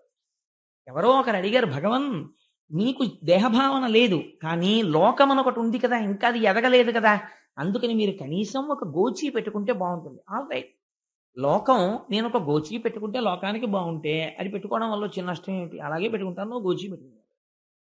మానహీనుండు. ఒక జ్ఞాని స్థితి ఎలా ఉంటుందో చూడండి. వాళ్ళకి దాని మీద కూడా మమకారం ఉండదండి. ఆ గోచీ నిండా కన్నాలు ఉండేవి. ఉంటే కోటీశ్వరులు, హైకోర్టు జడ్జీలు ఆయన ఆశ్రమం చుట్టూ తిరిగేవారు. కోరుకుంటే ఇంత గోచి ఇచ్చేవాళ్ళు ఉండరండి. ఆయన గిరి ప్రదక్షిణం చేస్తూ రక్కసిముళ్ళ పొదల్లోకి వెళ్ళి 2 ముళ్ళు విరిచి, ఒక ముళ్ళుకి ఒక ముళ్ళుతో కన్నం పెట్టి ఉన్న గోచి తీసేసి అందులోంచి దారం లాగి ఈ ముళ్ళుకి ఎక్కించుకొని ఆ గోచీకున్న కన్నం కుట్టేసుకుని మళ్ళీ గోచి పెట్టుకుని వచ్చేసేవారు. కన్నాల గోచి అని 10 మంది బాధపడకుండా, అయితే ఆయనకు అది అక్కర్లేదు. ఇప్పుడు ఆయన్ని మానహీనుడు అంటారా, ఆత్మస్థితిగతుడు అంటారా? అంతే వాళ్ళ స్థితి. మహానుభావులు ఆత్మస్థితిగతులైనటువంటి వారు అలా ఉంటారు. మానహీనుండు అంటున్నాడు. ఇప్పుడు అది నిందయిందా, స్తోత్రమైందా? శంకరుడికి స్తోత్రమైంది. మర్యాద లేనివాడు. మర్యాద అన్నది ఎప్పుడు ఇస్తారు? నిన్నటి రోజున మీరు విన్నారు, పరీక్షిత్ వచ్చాడు, మహానుభావుడు, ఆయన తపస్సు చేసుకుంటున్నాడు, శమీక మహర్షి. ఎప్పుడు మర్యాద ఇస్తారు? ఎవరో వచ్చారు, తలుపు కొట్టారు, లోపలికి వచ్చారు, ఇది పైకి భావన ఉంటే మీరు అవతల వారికి మర్యాద ఇస్తారు. అసలు ఇంద్రియములేవీ పని చేయకుండా అంతటా ఒక్క బ్రహ్మమే కనపడుతున్న వాడికి రెండో వస్తువు ఎక్కడి నుంచి కనపడుతుంది? ఇంకోళ్ళు వచ్చారని చెప్పడానికి. ఉన్నదొక్క బ్రహ్మమా, బ్రహ్మమునందు రమించిపోతున్నాడు ఆయన. ఇప్పుడు ఆయనకి మర్యాద లేనివాడు అని మీరు ఎలా అంటారంటే బ్రహ్మమునందు రమిస్తున్నవాడు. కాబట్టి ఇప్పుడు ఆయనకి మర్యాద అన్న మాట వర్తించదు, కాబట్టి స్తోత్రం అయింది. కాబట్టి అనయము లుప్త క్రియాకలాపుండు, మానహీనుండు, మర్యాద లేనివాడు, మత్త ప్రచారుండు, ఎప్పుడు ఉగ్రంగా తిరుగుతుంటాడు. ఇది ఒక విచిత్రమైన విషయం అండి, చాలా ఆశ్చర్యంగా ఉంటుంది. బ్రహ్మజ్ఞానుల యొక్క స్థితి.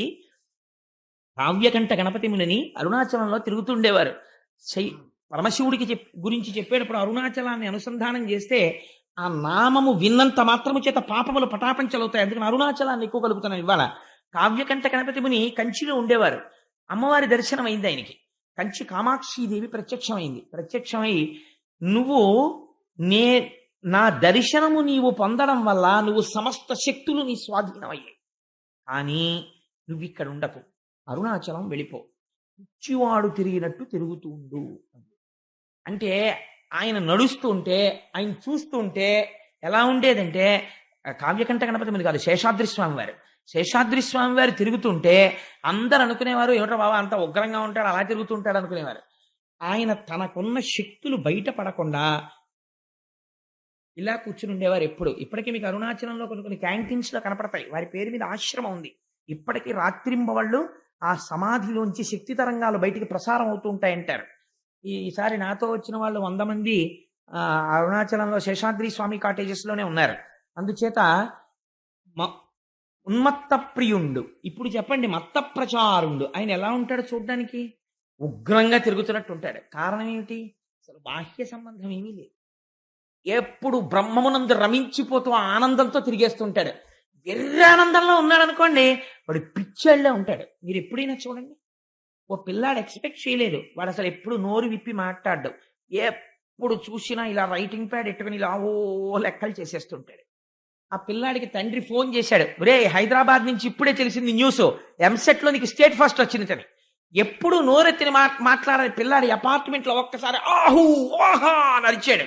బయటికి వచ్చిన నిక్కరేసుకుని పరిగెత్తుకుంటూ వచ్చేసాడు. వాళ్ళ తలుపులు కొట్టేశాడు, వీళ్ళ తలుపులు కొట్టేశాడు, వాచ్మెన్ ని కౌగిలించేసుకున్నాడు, ఎదురింటి వాళ్ళ కుక్కని ముద్దెట్టేసుకున్నాడు, అక్కడెక్కడో వెళ్ళిపోతున్న పిల్లని ఎత్తేసుకున్నాడు. వీడికి ఏం ఎర్రి పట్టిందా బాబు, చదివి పిచ్చి వచ్చేసిందా అనుకుంటారు. ఎందుకు అలా ఉన్నాడు వాడు? ఇవాళ గొప్ప ఆనందాన్ని పొందేశాడు వాడు. యోగరతో వా భోగరతో వా సంగరతో వా సంగవిహీన యస్య బ్రహ్మణి నమతే చిత్తం నందతి నందతి నందచ్చేవ. ఆ బ్రహ్మానందమును పొందినటువంటి వాడు అలా తిరుగుతుంటాడు. అందుచేత శంకరుడు బ్రహ్మానందమును పొందుతున్నవాడు, ఆత్మయందు స్థితిగతుడు, ఆత్మస్వరూపి. ఇంత పిసరు కల్తీ అందులో ఉండదు. కాబట్టి ఇప్పుడు ఆయన నిర్గుణ చైతన్యమై ఉన్నాడు, లింగస్వరూపి అయి ఉంటాడు. అందుకని ఆయన ఎలా ఉంటాడు? మత్త ప్రచారుండు, ఉన్మత్త ప్రియుండు. ఇదో విశేషణం వేసి పారేశాడు. పెచ్చాళ్ళకి ఇష్టం రా నువ్వంటే, మామూలు వాళ్ళు ఎవరు నేను ఇష్టపడరా అన్నాడు. ఉన్మత్త ప్రియుండు. ఉన్మత్తుడు అంటే ఎవరో తెలుసా అండి? ఆయనకి శివాష్టోత్తర శతనామ స్తోత్రంలో ఆయనకు అదో పేరు, ఉన్మత్త ప్రియాయ నమః అని. అందుకే ఉమ్మెత్త పూలతో పూజ ఇంకెవరికి లేదు, శివుడి కోరికే. శివాణ్ణి మీరు ఎప్పటికీ అర్థం చేసుకోలేరు. ఎందుకని అంటే వాడికి ఏదో భావన ఉంటుంది, కానీ వాడు చేస్తున్న పని మీకు అర్థం కాదు. అలాగే బ్రహ్మజ్ఞాని చేసేటటువంటి పని మీకు అర్థం కాదు. రామకృష్ణ పరమహంస చీకటి పడిన తర్వాత బాగా చీకటిగా మారేడు దళాల చెట్లుండి ఇంతంత ముళ్ళు ఇలా కిందకున్న చోటికి ఆ గుబుర్లలోకి వెడుతుండేవాడు. ఒకసారి వాళ్ళ మేనల్లుడికి అనుమానం వచ్చింది, ఎక్కడికి వెడుతుంటాడో చూద్దాం అసలని చీకట్లో రామకృష్ణ పరమహంస వెంట వెడుతుంటే రామకృష్ణ పరమహంస జంజం తీసేసి ఓ ముళ్ళుకి పెట్టేసి ఉన్న గోచి విప్పేసి అవతల పారేసి ఆ ముళ్ళల్లోకి వెళ్ళిపోతుంటే ఇంతంత మారేడు దళాల చెట్ల ముళ్ళు వీపు గీరేస్తున్నాయి. రక్తం ఓడిపోతూ వెళ్ళిపోయి చెట్టు కింద కూర్చుని తపస్సు చేసుకుంటారు. వాళ్ళు అటువంటి నిశ్శబ్దాన్ని కోరుకుని బ్రహ్మమును అనుభవిస్తారు. ఆ ఆనందాన్ని అక్కడ అనుభవిస్తారు వాళ్ళు. ఇప్పుడు ఇది బయటవాడికి ఎలా ఉంటుందండి? పిచ్చేళ్లే ఉంటుంది. అందుకే పెద్దలు అన్నారు, రామకృష్ణ పరమహంసకు పట్టిన పిచ్చి నాకెప్పుడు పడుతుందో అన్నారు. ఇన్ని జన్మలకు అలా బ్రహ్మము గురించి తాపత్రయపడేది. ఇప్పుడు చెప్పండి, ఉన్మత్త ప్రియుండు, బ్రహ్మజ్ఞానులైనటువంటి వాళ్ళు ఈశ్వరుణ్ణి కొలుస్తారు. అందుకే జ్ఞానము కావలసిన వాడు శంకర శివారాధనం చేస్తుంటాడు. అందుకని ఉన్మత్త ప్రియుండు, దిగంబరుండు, బట్ట కట్టుకోడు. దానికి రెండు అర్థాలు. దానికి ఈ పద్యం ఒకటే నెలలు చెప్పచ్చు, అంటే అలా ఏం నేను చెప్పను, కంగారు పడకండి. దిగంబరుండు అంటే అంతటా వ్యాపించేశాడు కాబట్టి దిక్కులను వస్త్రముగా కట్టుకున్నవాడు కాదు. మీరు ఒక్కటి ఆలోచించండి. నేను కొంచెం ఇలా చెప్పానని నన్ను అన్యథా భావించకండి. ఒక స్త్రీ కొన్ని కోట్ల రూపాయలు విలువైన బంగారు ఆభరణాలు ధరించింది, కానీ బట్ట కట్టుకోకుండా బయటికి వచ్చింది. ఏమంటారు? చి, మాన మర్యాదలు లేవురా, వస్త్రం ధరించకుండా బయటికి వచ్చింది అంటారు. ఒక స్త్రీ పసుపు తాడు మెళ్ళో వేసుకుని నల్లపూసలు వేసుకుని 30 రూపాయల చీర కట్టుకుని బయటికి వచ్చింది, మానవతి రావిడ అంటారు.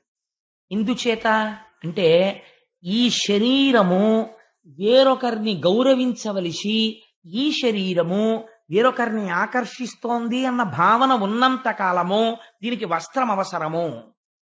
బాహ్యమునందు, ఆంతరమునందు దీనికి భక్తి అన్న వస్త్రం అవసరము. ఇప్పుడు శంకరుడు బట్ట కట్టుకోవడానికి ఆయన మీద ఎవరున్నాడని ఆయన కొలుస్తాడు? ఉన్నది ఆయన ఒక్కడే, పరబ్రహ్మం. మీరు అందుకే అదేమిటండి నిన్నవరకు నారాయణుడు అన్నారు కదా అనుకోకండి. నారాయణ శివ రెండు ఒకటే తత్వం. అందుకని ఇప్పుడు ఆయన ఎవరిని కొలవాలి? ఇంకా ఆయనకి భక్తి ఏంటి? అందుకని ఆయనకి భక్తి వస్త్రం కట్టుకోడు, తాను పొందవలసిన వేరొకడు లేడు కాబట్టి. ఇది దిగంబరుడు అంటే. కాబట్టి దిగంబరుండు, భూతప్రేత పరివృతుండు, ఎప్పుడు భూతాల్ని ప్రేతాల్ని వెంట పెట్టుకు తిరుగుతుంటాడు. మీరు ఒకటి బాగా ఆలోచించండి. సాధారణంగా శివుణ్ణి నింద చేసేవాళ్ళు ఈ మాట అంటుంటారు, పిశాచాల్ని వాటిని పెట్టుకు తిరుగుతుంటాడు. నేను ఒక మాట అంటాను. ఒక మాస్టర్ ఒక ఆయన ఉన్నాడు, చాలా గొప్పగా పాఠం చెప్తాడు. ఆ పాఠం చెప్పే మాస్టారు 95 మార్కులు 96 మార్కులు తెచ్చుకునే పిల్లల్ని మాత్రమే అభిమానిస్తాడు. 35 మార్కులు వచ్చే పిల్లవాడి వంక ఇలా కన్నెత్తి కూడా చూడ్డం, వాళ్ళ హోంవర్క్ పుస్తకం చూడ్డం, వాడికి ఇంకొక మాట పాఠం చెప్పడం. వాడు లేచి ఏదైనా డౌట్ అడిగితే చీనోర్మై నీకు వచ్చే మార్కులు ఎన్ని కూర్చో అన్నాడు అనుకోండి, అంటే ఆ 35 మార్కులు వచ్చేటటువంటి వాడికి ఈయన ఎప్పటికైనా టీచర్ కాగలడా? ఎప్పటికీ కాలేడు. ఆయన 95 96 మార్కులు వచ్చే ఒకరిద్దరికే ఆయన టీచర్ అంతే. మరి కింద పడిపోయిన వాడికి కూడా ఒక అధ్యాపకుడు ఉండాలి కదా, ఆశ్రయించడానికి ఎవరో ఒకరు ఉండాలి కదా. భక్తులైన వారు మాత్రమే ఆశ్రయిస్తే ప్రపంచంలో భూతాలు ప్రేతాలు అవి కూడా జీవులే, అవి కూడా సృష్టిలో ఉన్నవే. మరి అవి ఎవరిని ఆశ్రయించి మళ్ళీ మంగళత్వాన్ని పొందుతాయి? అంటే అరమరికలు లేకుండా. అందుకే జగత పితరౌ వందే పార్వతీ పరమేశ్వరౌ అని పేరు. తండ్రికి ఓ 3 కొడుకులు పుట్టారనుకోండి, పెద్ద కొడుకు IAS అయ్యాడు, ఒక పెద్ద పోస్ట్లో ఉండి chief secretary to government of Andhra Pradesh అయ్యాడు. రెండో ఆయన IPS అయ్యాడు, ఆయనేమో ఏదో కర్ణాటక స్టేట్ లో డైరెక్టర్ జనరల్ ఆఫ్ పోలీస్ అయ్యాడు. మూడో ఆయనకి అక్షరం ముక్క రాలేదు. ఒక 6-7 కొట్లకెళ్ళి 6-7 కొట్లల్లోనూ పద్దులు రాసుకుని జీవితం గడుపుతున్నాడు. మీరు ఆలోచించండి, తండ్రి ఆ ఐఏఎస్ ని ఐపీఎస్ ని తన షష్ఠి పూర్తికి పిలిచి, మూడో వాడిని నువ్వు మాత్రం పొరపాటున కూడా రాకురే, నీకు చదువు రాలేదు, నువ్వేమో 4 కొట్లల్లో పద్దులు రాసుకుంటున్నావు అని అంటాడా? అనడు. ముందెవరిని పిలుస్తాడో తెలుసా అండి? ఈ కొడుకు దగ్గరికి వెళ్ళి, రే అన్నయ్య ఇద్దరు పట్టుబట్టలు అట్టుకొస్తారు, నువ్వు లేనిపోని మెహర్బానీలకు పోయి నాన్నగారికి అమ్మకి పెడదామని నువ్వు కూడా ఎగరలేని ఎత్తుకి ఎగిరి నాకు దానికి 5,000 పెట్టి పట్టుబట్టలు పట్టుకురాకు, ఎవరికి తెలియక్కర్లేదు, నీ మొహం కామ్గా ఈ 10,000 రూపాయలు నీ దగ్గర ఉంచుకుని బట్టలు కొని అందరిలో పట్టుకొచ్చి పెట్టండి. ఎందుకంటారండి ఆ మాట? తండ్రి కనుక అడుగున ఉండిపోయిన వాడి మీదే అభిమానం చూపిస్తాడు. ఒరే నువ్వు ఉంచరా అంటాడు. ఆ మనవాణ్ణి దగ్గర పెట్టుకు చదివిస్తాడు. నీకు ఎలాగో రాలేదు, పోనీ వాడిని ఉంచరా, వాడిని నా దగ్గర పెట్టి చదివిస్తాను, వాడైనా వృద్ధిలోకి వస్తే కాస్త నీ కుటుంబం సంస్కరింపబడుతుంది అంటాడు. ఎవడు వెనకబడిపోయాడో వాడి గురించి తాపత్రయపడతాడు తండ్రి.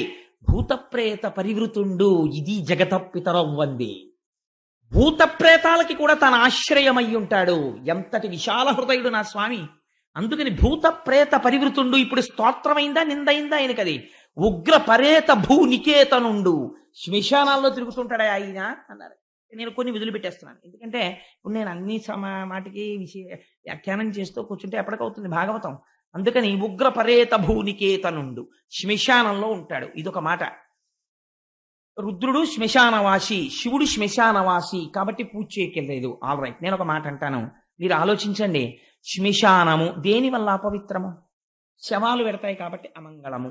ఒకవేళ శవాలు వెళ్ళినది అమంగళమైతే, శవమున్న ప్రదేశము అమంగళమన్నది యథార్థమైతే, ఈ భూమండలమంతా శ్మశానమే. నేను ఇలా అంటాను. శ్మశానంలో చచ్చిపోయాడా, ముందు ఇంట్లో చచ్చిపోయాడా? ఇంట్లో చచ్చిపోయి శ్మశానానికి వెళ్తున్నాడు. హాస్పిటల్లో చచ్చిపోయి శ్మశానానికి వెళ్తున్నాడు. చావన్నది వచ్చింది శ్మశానంలో కాదు, ఇక్కడ వచ్చింది. పిండాండము బ్రహ్మాండములో కలిసిపోతున్న పవిత్ర ప్రదేశం శ్మశానం. మరణం వచ్చింది ఇక్కడ వచ్చింది, నీ ఇంట్లో వచ్చింది, హాస్పిటల్లో వచ్చింది, కారులో వచ్చింది, బస్సులో వచ్చింది, రైల్లో వచ్చింది. శ్మశానంలో మృత్యు ఎవరికీ రాలేదు. శ్మశానవాసి అంటే అర్థం ఏమిటంటే, చచ్చిపోయిన తర్వాత అందరూ వదిలేస్తారు. నావాడన్నవాడు ఒక్కడు రాడు. జీవుడు కాయము వీడి జీవుడతి కంపిత చిత్తత నేగుచుండవో నాయనయంచు ఎచ్చు నిజ నందన నందినులైన కాని కందోజిని భస్పముల్ తొలుక దుఃఖ మహాంబుది సొచ్చు పత్నియున్ కాయము వీడి రారు కథ చేసిన పుణ్యము కర్మము తప్ప శంకర. ఎంత గొప్ప మాట అండి నిజంగా. నా భార్య అంటాడు. దుఃఖ మహాంబుది సొచ్చు పత్నియున్, ఆయన ఆఖరి ఊపిరి అయిపోతుంటే, ఎగ ఊపిరి వచ్చేస్తుంటే గుండెలు బాదుకుంటూ ఏడుస్తూ నిలబడిపోతుంది అంతే ఆవిడ. ఏం చేయగలదు అంతకన్నా? కొడుకు ఎక్కడి వరకు వస్తాడు? శ్మశానం వరకు వచ్చి అంచేష్టి చేసేస్తాడు. వాడు తిరిగి వెళ్ళిపోతాడు. 11వ రోజున బట్టలు పెట్టుకొచ్చి బావమరిది పెట్టేస్తాడు. అప్పుడు ఇంకా తోడొచ్చేవాడు ఎవడన్నా ఉంటే, నీకేం భయం లేదు నాన్న, ఇంత పుణ్యం చేశావే, జీవితంలో ఒక్కసారి శివా అన్నావు, అలా అన్నందుకు ఇది విడిచిపెట్టి వెళ్ళిపోయేటప్పుడు నీకు తోడుగా నేనున్నాను అని చెప్పడానికి నేనున్నానని అక్కడ తానున్నాడు. రోజు మీరున్న ఊళ్ళో కనపడ్డ వాళ్ళు మీకు గొప్ప కాదండి. మీరు ఒక రైల్వే స్టేషన్లో భయంకరమైనటువంటి ప్రమాదం జరిగి ఏమీ తెలియని చోట మీరు రైళ్లు దిగిపోయి ఒంటి నిండా దెబ్బలతో పడిపోయి ఉన్నటువంటి స్థితిలో, మీ భార్య లేదు, బిడ్డలు లేరు, సెల్ ఫోన్ ఎక్కడో పడిపోయింది, ఎక్కడ చూసినా ఆర్తనాదాలు ఏడుపులు తప్ప ఇంకొకటి లేని స్థితిలో, అప్పుడు గబాలన ఏమండి మీరా అని ఎవరో వచ్చి పలకరించి, మీరు నాకు బాగా తెలుసండి, బెంగ పెట్టుకోకండి, నా దగ్గర రొట్టె ఉంది, నాకు దెబ్బలు తగలలేదు అని మీకు దెబ్బలు తుడిచి కట్టుకట్టి మీకు రొట్టె పెట్టిన వాడు మీకు ఎంత ఆత్మబంధువుగా కనపడతాడు. ఎవ్వరూ రాక అందరూ వదిలేసిన చోట నా స్వామి అండగా ఉండి చెయ్యి పట్టుకుంటున్నాడు. ఇది బంధుత్వమా, రక్షకత్వమా, ద్రోహబుద్ధ? ఆయనకి అమంగళత్వం అంటగడతావా? ఎంత సాహసం నీకు! అలాగైతే మంగళత్వము అమంగళత్వము ప్రపంచం అంతా ఉంది. ప్రపంచంలో జీవులు చచ్చిపోని ప్రదేశం ఒకటి నాకు చూపించండి, అప్పుడు దేశమంతా శ్మశానమే. కాబట్టి మొత్తం భూమండలం అంతా అమంగళం అయి ఉండాలి. లేదా అది అమంగళం కాకపోతే ఇదంతా అమంగళం కాకుండా ఉండాలి. ఏదో ఒక మాట ఉంటుంది అంతే తప్ప, అది అమంగళం ఇది సుమంగళం అని నువ్వు అనకు. ఇది ఎలా మంగళం అవుతుంది? అంతా అమంగళమే అలాంటప్పుడు. ఎందుకంటే అన్ని చోట్ల చచ్చిపోతున్నారు కాబట్టి. ఇప్పుడు ఏమైంది? ఉగ్ర పరేత భూనికేతనుండు. ఆయనంత ఔదార్యం ఉన్నవాడు, ఆయనంత రక్షకుడు ఎక్కడున్నాడు? ఇది తండ్రితనం అంటే. తండ్రి ఎప్పుడొస్తాడండి? ఎవ్వరూ రానటువంటి స్థితిలో కష్టంలో పడిపోయి ఉంటే వచ్చేవాడు ఎవరో తెలుసా అండి? తండ్రి ఒక్కడే. మీరు ఎప్పుడైనా పేపర్లో చదవండి, 100 హత్యలో ఎక్కడో చేసి మోస్ట్ వాంటెడ్ లిస్ట్ లో ఉండి ఆఖరికి ఆ వ్యక్తి దొరికి జైలుకు పట్టుకెళ్ళిపోతుంటే అందరూ వీడు దొంగ దొంగ దొంగ అంటుంటే అప్పుడు కూడా వాళ్ళు కన్న కొడుకుతనాన్ని చూసి ఏడిచేటటువంటిది, ఉరి తీసేస్తే ఆ శవం కోసం ఆ జైలు బయటకు వచ్చి కూర్చుని ఏడిచేది తల్లిదండ్రులే. ఆ స్వామి రుద్రభూమిలో ఉంటాడంటే అది కారణం. అయ్యయ్యో ఇంత శరీరం ఇచ్చాను రా, ఏమీ చేయలేకపోయాడు, ఓన్లే నేనున్నాను నాన్న, బెంగెట్టుకోకోసారి కనపడదామని అక్కడ ఉంటాడు ఆయన. ఎంత మంగళప్రదుడండి ఆయన. ఉగ్ర పరేత భూనికేతనుండు వితత స్రస్త కేశుండు. జుట్టు విరబోసుకుని ఉంటాడని తిట్టాడు, కానీ అందులో ఒక గొప్ప శబ్దం ఉంది. కపర్దీ అని ఆయనకి పేరు. ఆయన పెద్ద జటాజూటంతో ఉంటాడు కాబట్టే గంగని పెట్టాడు. లేకపోతే గంగ ఎక్కడి నుంచి వస్తుంది? సగరపుత్రులు ఎలా తరిస్తారు?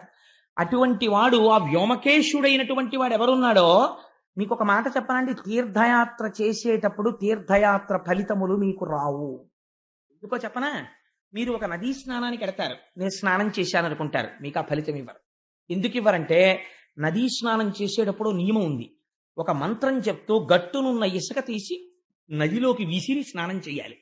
మనందరం కాకి స్నానం చేస్తాం, సంకల్పం లేని స్నానం చేస్తాం. కాబట్టి ఇలా మీరు స్నానం చేసి ఒడ్డుకు రాగానే ఫలితాన్ని అక్కడ ఒక కుర్చీ తిరుగుతుంటుంది, బ్రహ్మగారు సృష్టించిన కుర్చ, కళ్ళకి కనపడదు, అది తింటుంది ఆ పుణ్యాన్ని, తిని బతుకుతూ ఉంటుంది. దానికి అదే పని, నదిలో ఒడ్లని తిరుగుతూ ఉంటుంది. పుణ్యం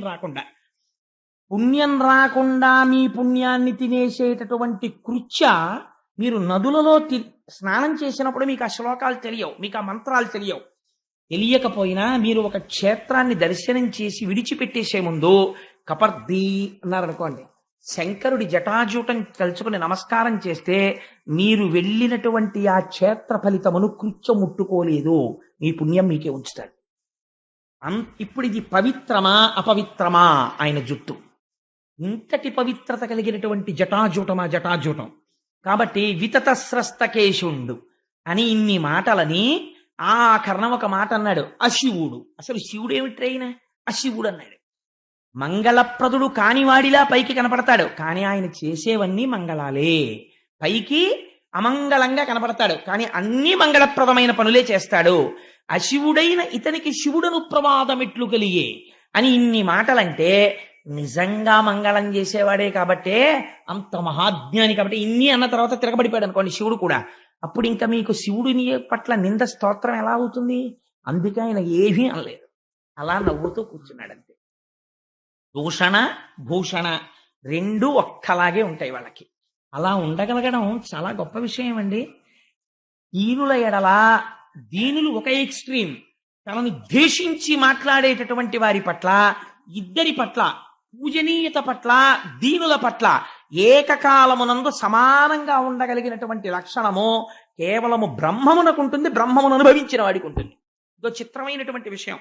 ఎందుకంటే ఎప్పుడో రమణాశ్రమంలో రమణులకు ఏదో ఉత్సవం చేసినప్పుడు ఇప్పుడు పెద్ద పెద్ద వాళ్ళందరూ వచ్చి ముందు భోజనం చేస్తారని అనౌన్స్ చేశాడు ఆశ్రమం సెక్రటరీ గారు.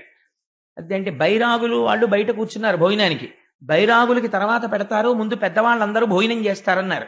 హైకోర్టు జడ్జీలకి పెద్ద పెద్ద వాళ్ళకి పంక్తేశారు. వాళ్ళతో పాటు మొదటి వరుసలో రమణ మహర్షిని కూర్చోబెట్టాలని రమణులు లేరని వెతుకుతుంటే గేటు బయట బైరాగుల్లో ఈయన వెళ్ళి కూర్చునుంటే సెక్రటరీ గారికి ఎవరో చెప్పారు, అక్కడ కూర్చున్నారండి ఆయనని. పరిగెత్తుకుంటూ వెళ్ళి దేవుడు భగవాన్ ఇక్కడ కూర్చున్నారన్నారు. బైరాగులకు తర్వాత అన్నారు కదా, అందుకని నేను ఇక్కడ కూర్చున్నానన్నారు. ఎంత ఆశ్చర్యం చూడండి. రేపు వస్తారే తత్వవిధానంద సరస్వతి మహారాజ్, ఆయన్ని నేను అపర సుఖ బ్రహ్మ అని ఎందుకన్నానో తెలుసా అండి? అనవసరంగా నేను ఎవరిని పొగడను. తెగడకుండా ఉండేటటువంటి అదృష్టం నా నోటికి ఈశ్వరుడు ఇచ్చి నన్ను ధన్యుణ్ణి చెయ్యాలి. ఎందుకన్నానంటే, మీరు తత్వవిధానంద సరస్వతి మహారాజుని భిక్షకి పిలిచి, అయ్యా నాకేం లేదండి సైకిల్ మీద వచ్చానంటే, అయ్యా దానికి ఏముందండి రండి సైకిల్ ఎక్కేద్దాం, సైకిల్ ఎక్కి వచ్చేస్తారు. వచ్చేసి మీ ఇంటికి వచ్చి మీరు ఏ కు అన్న మాట కూడా రానివ్వరు. అసలు ఆయనకి కులము అన్న మాటే లేదు. ఎవరెవరివ్వండి, ఆయన భిక్ష పెట్టినప్పుడు ఈశ్వరుడు పెట్టాడు అంతే. అందరితో కలిసి అందరూ చూస్తూ ఉండగానే భిక్ష స్వీకరిస్తారు. నిన్నటి రోజున మీరు చూశారు కదమ్మా మా ఇంట్లో. తప్పించి ఆయనకి చాటు మాటు గోప్యం అలాంటివి ఏం ఉండవు. అందరితో పాటు తింటారు. బ్రహ్మం ఏం తింటోందో నేను అది తింటున్నాను, ఈశ్వరుడు తింటున్నాడు అంతే, నేను తింటలేదు. అంత ఈశ్వర భావనతో ఉంటారు. ఒకరిని పిలవలసి వస్తే అసలు సాధారణంగా పేర్లు కూడా ఉపయోగం, మహాత్మా అని పిలుస్తూ ఉంటారు. ఇది బ్రహ్మమునందు రమించడం. నేనైతే యథార్థంగా ఏమనుకున్నానో తెలుసా అండి, తత్వవిధానంద సరస్వతి కాకినాడ 4 రోజులు ఇంత అమెరికా పర్యటన చేసి రావడం అన్నది కేవలం ఒక మిష. అసలు తత్వవిధానంద సరస్వతి మహారాజ్ ఈ ఊరు రావడం వెనకాతల కృష్ణ భగవానుని యొక్క కటాక్షం ఉంది అని అనుకుంటున్నాను. ఎందుకనంటే రేపు భీష్మ ఏకాదశి పర్వదినం నాడు తెలిసో తెలియకో నా బిడ్డలందరూ భాగవతం వింటున్నారు.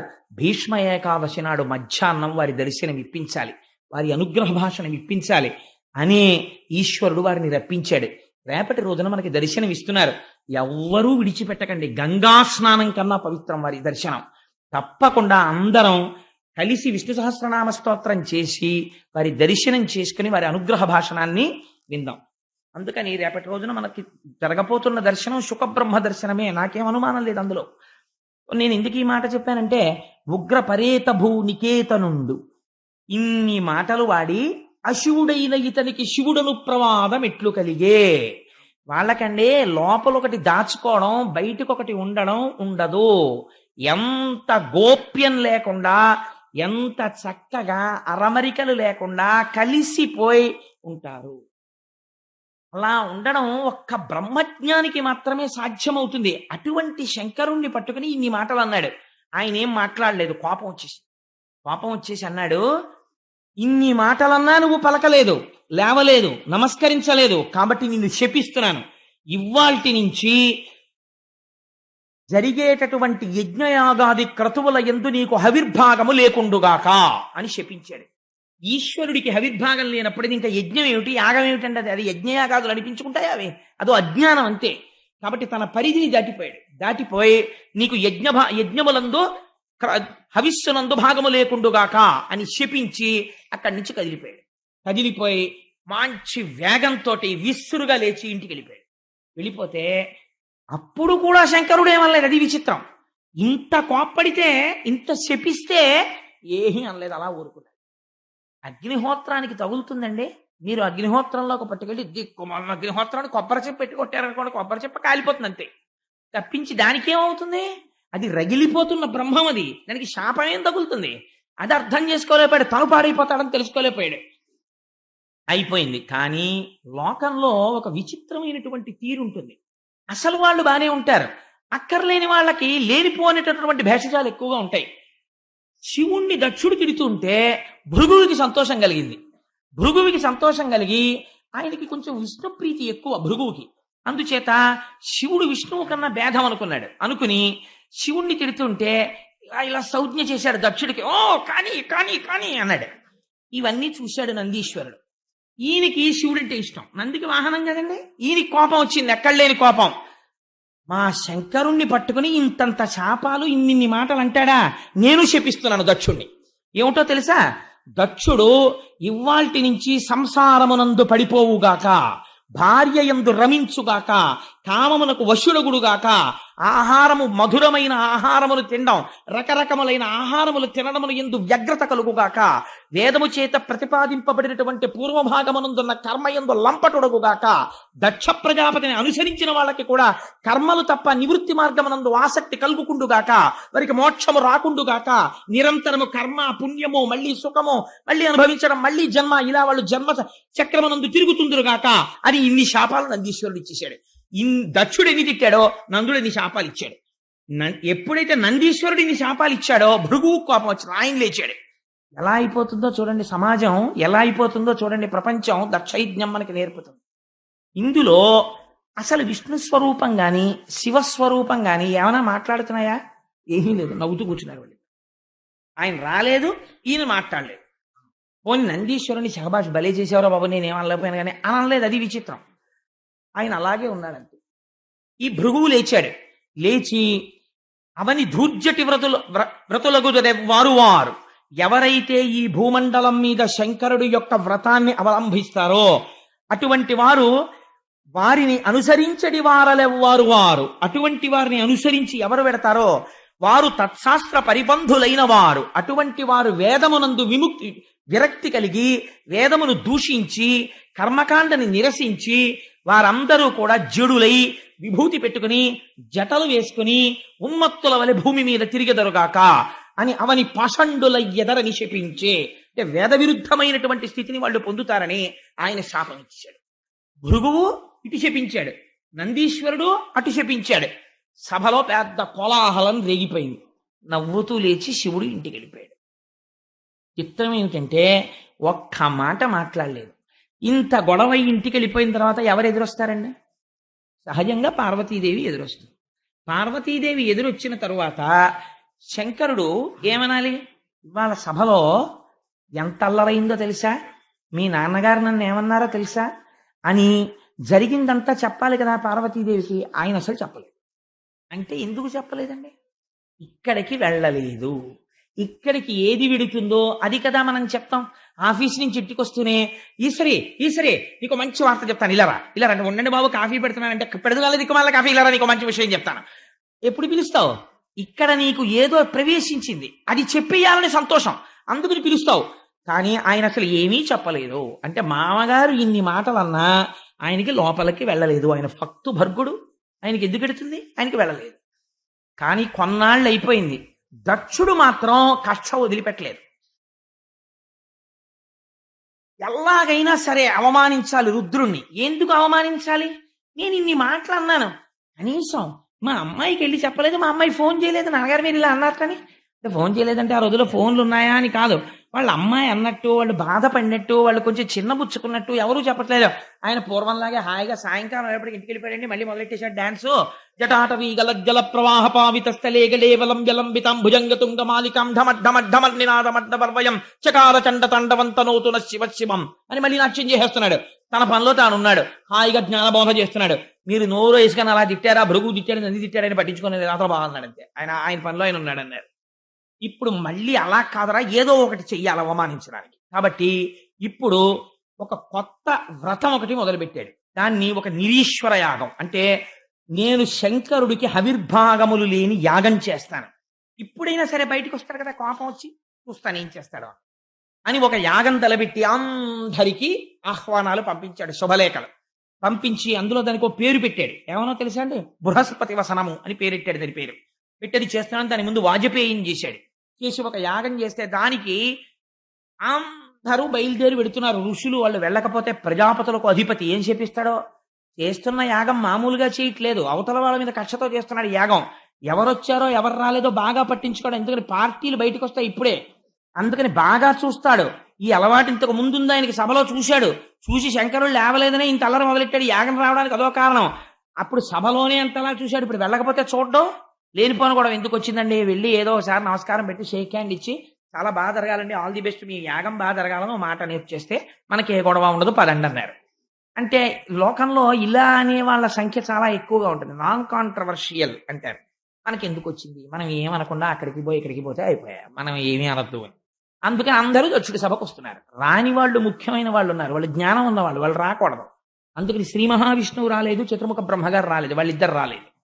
మిగిలిన వాళ్ళు కొంతమంది ఋషులు వాళ్ళు అందరూ వెడుతున్నారు. వెడుతుంటే ఒక రోజున పార్వతీదేవి అంతఃపుర పైభాగంలో నిలబడి చూస్తోంది.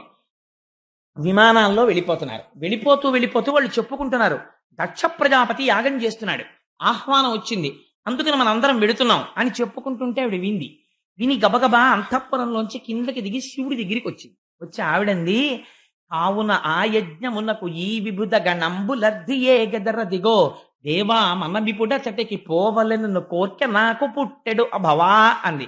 ఎంత బాగా పిలిచిందో చూడండి. అభవా స్వామి, మీరు ఎంత దయామయులండి, మీలాంటి భర్త దొరకడం ఎంత అదృష్టం. కోరితే నగ చేయించేవాడు ఉంటాడు, నెక్లెస్ చేయించేవాడు ఉంటాడు, మీ శరీరంలో అర్ధభాగం ఇచ్చారు. మీ దగ్గర పొందినంత గౌరవం నేను పొందినట్టు ఏ భార్య ఎవరి దగ్గర పొందలేదు, అంత గౌరవించారు. ఏమండి నాదొక్క మాట, పుట్టింట్లో ఏదైనా ఉత్సవం జరుగుతున్నప్పుడు ఆడపిల్లల మనస్సు అంతా పుట్టింటికి వెళ్ళాలని ఉంటుంది. అందులో తండ్రి మీద విశేషమైన ప్రేమ ఉంటుంది. మా నాన్నగారు యాగం చేస్తున్నారట.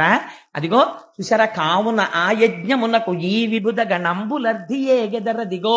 చూసారా, వాళ్ళందరూ మంచి మంచి పట్టుబట్టలు కట్టుకుని చక్క హారాలు వేసుకుని నగలు వేసుకుని అన్నీ వేసుకుని వాళ్ళ వాళ్ళ వాహనాల మీద వెళుతున్నారు. పైగా వెళ్ళిపోతున్న వాళ్ళు ఊరుకున్నారా? కైలాసం నుంచి వెళ్ళిపోతూ అక్కడ కనపడ్డ వాళ్ళని పార్వతీదేవి వెళ్ళిపోయిందా అంటాం. అంటే ఇంకా వెళ్ళలేదంటే అదేమిటి, కూతురు వెళ్ళొద్దు, మనమే వెళ్ళిపోతున్నాం, ముందెళ్ళాలి అసలు 10 రోజుల ముందు, ఇంకా వెళ్ళలేదా అంటూ వెడుతూ ఉండడం. కాబట్టి ఏమండి, నాకు వెళ్ళాలని ఉందండి, అందుకని మనమిప్పుడచటకి పోవలెనను కోర్కె నాకు పుట్టెడు అభవా.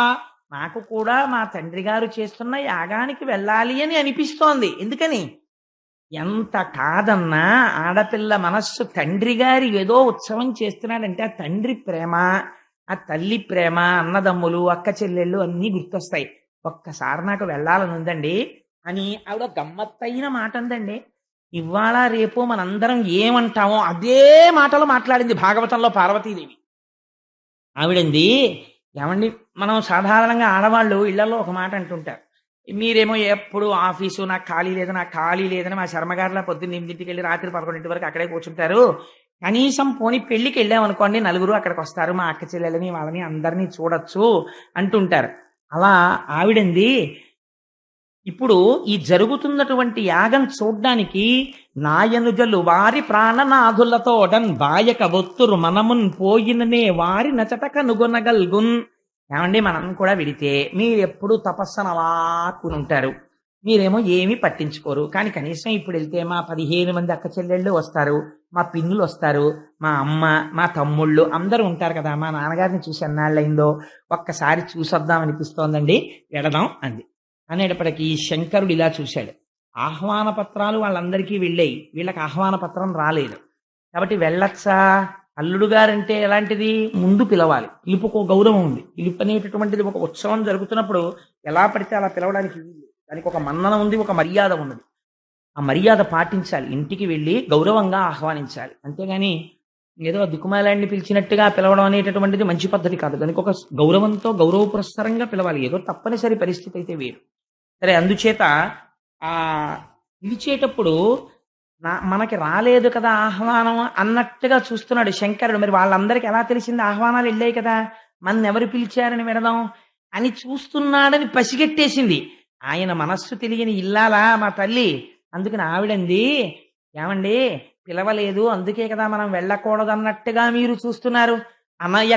అనయము పిలవకయుండన్ చన అనుచిత మందువేని జనకు గురు సుహృత్ జననాయక గేహములకు చనుచుందురు పిలవకున్న సజ్జనుల ధిప. ఎంత గొప్ప మాట చెప్పిందో చూడండి. ఏమండి, పిలుపు అనేది ఎవరెవరి దగ్గర నుంచి వస్తే మాత్రమే వెళ్ళాలో తెలుసా? మిగిలిన వాళ్ళు పిలిస్తే వెళ్ళాలి, కానీ కొంతమంది పిలవకపోయినా వెళ్ళి తీరాలి. అలా ఎవరెవరిళ్ళకి వెళ్ళాలో తెలుసా? అనయము పిలవకయుండం చన అనుచిత మందువేని. పిలవకుండా మనం ఎలా పెడతాం పార్వతి అంటారేమో స్వామి. వెళ్ళొచ్చు, ఎక్కడెక్కడికో తెలుసా? జనక, తండ్రి గారింటికి పిలవకుండానే ఆడపిల్ల వెళ్ళొచ్చు.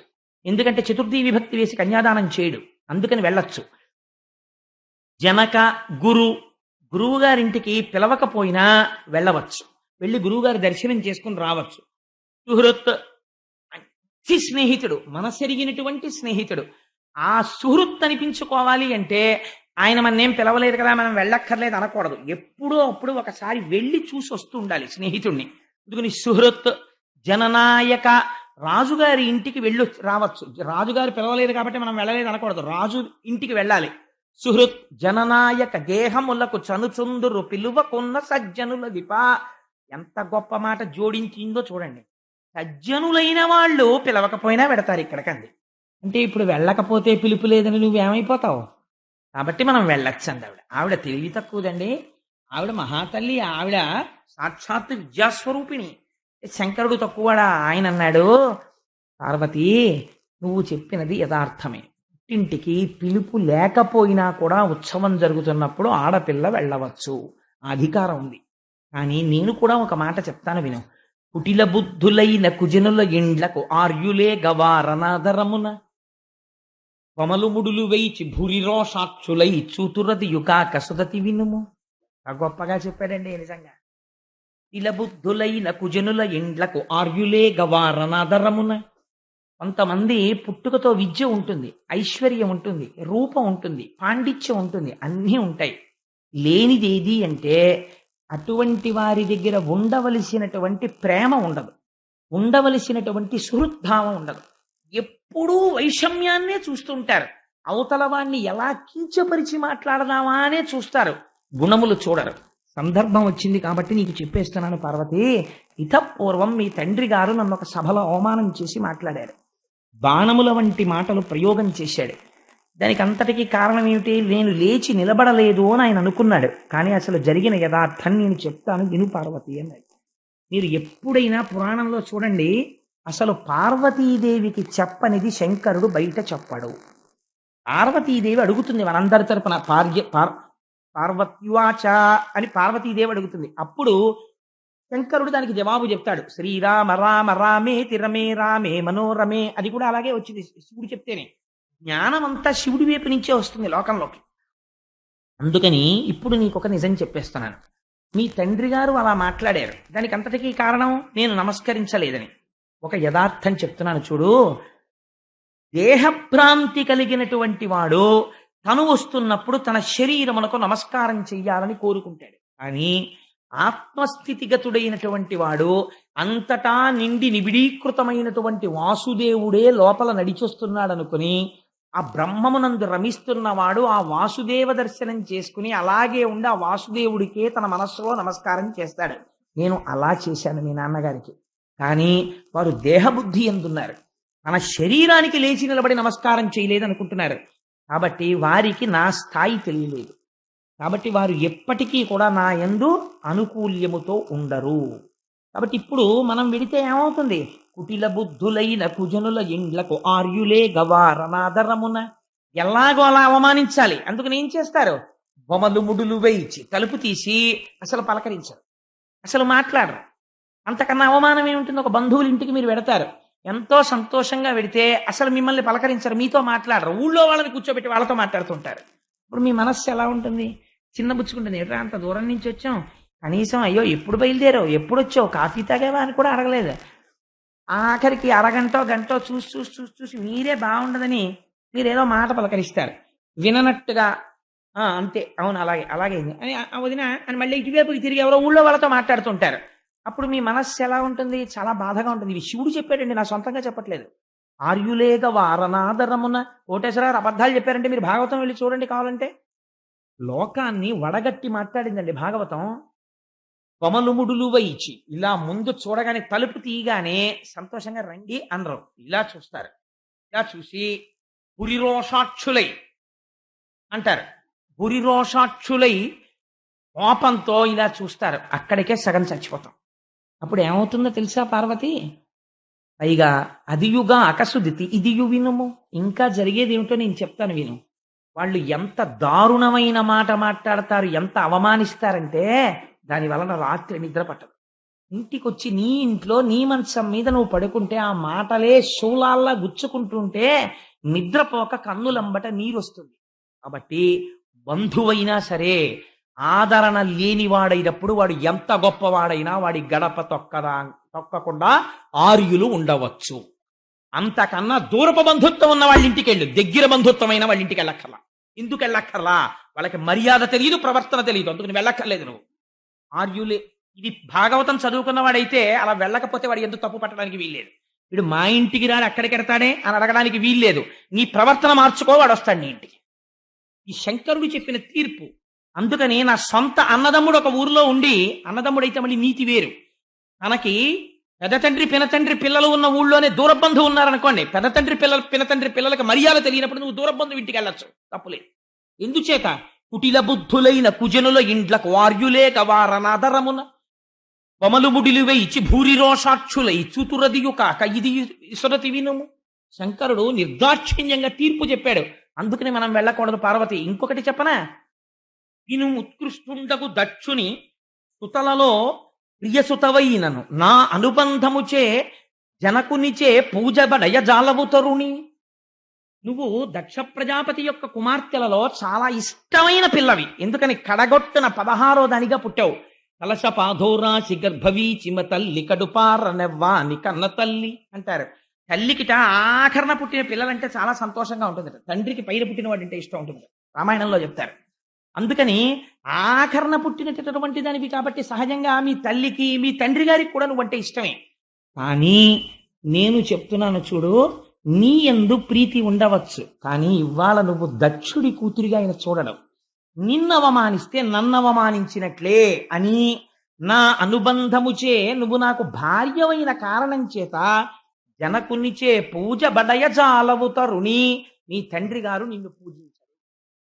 ఆ తర్వాత నువ్వు చాలా బాధపడిపోతావు, మరణ సదృశమైన వేదన పొందుతావు అలాంటి వాళ్ళు ఇళ్ళకెడితే. కాబట్టి వెళ్ళకు, తప్పు లేదని చెప్పాడు. ఆవిడంది, కానీ నాకు వెళ్ళాలని అనిపిస్తోంది అంది. నువ్వు వెళ్ళి రావచ్చు, నువ్వు వెళ్ళవచ్చు అన్నాడు. ఆయన త్రికాలజ్ఞుడు, ఆయనకి తెలియదండి. అనేసరికి తల్లి గబగబా పక్కన పరమశివుడు రావట్లేదు అన్న బాధతోటే బయలుదేరింది. అబ్బో ఏమి వర్ణన చేస్తారో, ఆ కాళ్లకున్నటువంటి గజ్జలు మోగుతుండగా పట్టుపుట్టం కట్టుకుని అమ్మవారు బయలుదేరితే వెంటనే శివుడు సైగ చేశాడు. ప్రమథగణాలందరూ అమ్మవారు ఆడుకుంటూ వెళ్ళడానికి పూలబంతులు, మధ్యలో చూసుకోవడానికి అద్దాలు, పెట్లతో బంగారు ఆభరణాలు, చీనాంబరాలు అన్నీ పట్టుకుని అమ్మవారి వెనకాతల ఎందుకైనా మంచిదని రక్షణగా మణిభద్రుడితో కలిసి ప్రమథగణాలు బయలుదేరాయి. అందరూ కలిసి పుట్టింటికి వచ్చారు. వచ్చేటప్పటికి దక్ష ప్రజాపతి ఎదురుగుండా కూర్చున్నారు. దక్ష ప్రజాపతి పరివారం అంతా కూర్చున్నారు. ఆ యాగం దేనికోసం చేస్తున్నాడు? శివుణ్ణి అవమానించడానికే చేస్తున్నాడు. వృషభవాహనం దిగి పార్వతీదేవి ఇంట్లోకి వస్తోంది. ఏ తల్లి అనుగ్రహం ఉంటే పసుపు కుంకాలు నిలబడతాయో, ఏ తల్లి అనుగ్రహం ఉంటే ఐశ్వర్యం వస్తుందో, అటువంటి తల్లి నడిచి వస్తోంది తన కూతురై దాక్షాయణి అని పేరు పెట్టుకుని. లేవలేదు, పలకరించలేదు. పలకరించకపోతే పోతనగారు అంటారు, ఆ తల్లి ఇంత కష్టపడి వెడితే చనుదించిన యమ్మగువను జననియు సోదరులు తప్ప సభలోని వారెవ్వరు దక్షుని భయము వలన అనయము పలుకరింపరైరి మహాత్మా. కనీసం ఆ దక్ష ప్రజాపతి యొక్క భార్య, అక్క చెల్లెళ్ళు తప్ప, అన్నదమ్ములు తప్ప దక్షుడు ఏమ్మా వచ్చావా అని కూడా అనలేదు. ఇంత ప్రేమగా చూసే తండ్రి అమ్మ నువ్వు వచ్చావా అమ్మ రా అని అనలేదు. ఇక్కడ భర్తని నిందించాడు. తను వచ్చింది, అమ్మ వచ్చావా అని కూతురు మీద ప్రేమ చూపించలేదు. చాలా బాధపడింది. ఆ తల్లి వచ్చింది, పిన్నులు వచ్చారు, అన్నదమ్ములు వచ్చారు, పలకరించారు. సభామంటపంలోకి వెళ్ళింది, ఒక్కళ్ళు ఆవిడ్ని పలకరించలేదు. ఎందుకు పలకరించలేదు? దక్షుని భయము వలన.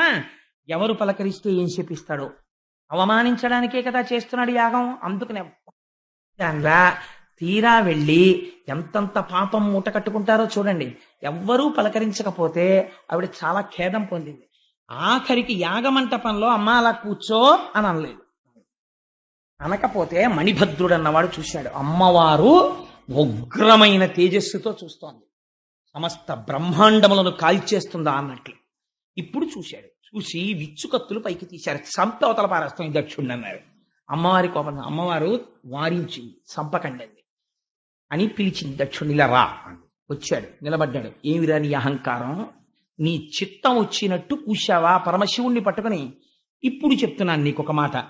పరగచితాస్తి భస్మ నృకపాలధరున్ ఉగ్రపరేత భూచరుండని పిశాచయుక్తుడని శర్వున మంగళగాతలంపరెవ్వరున్ మరి అవ్వాక్పతి ముఖ్యులం మహాత్ము పాద సరోజ రేణువులు సమ్మతి దల్పరె మస్తకంబులం అని అడిగింది.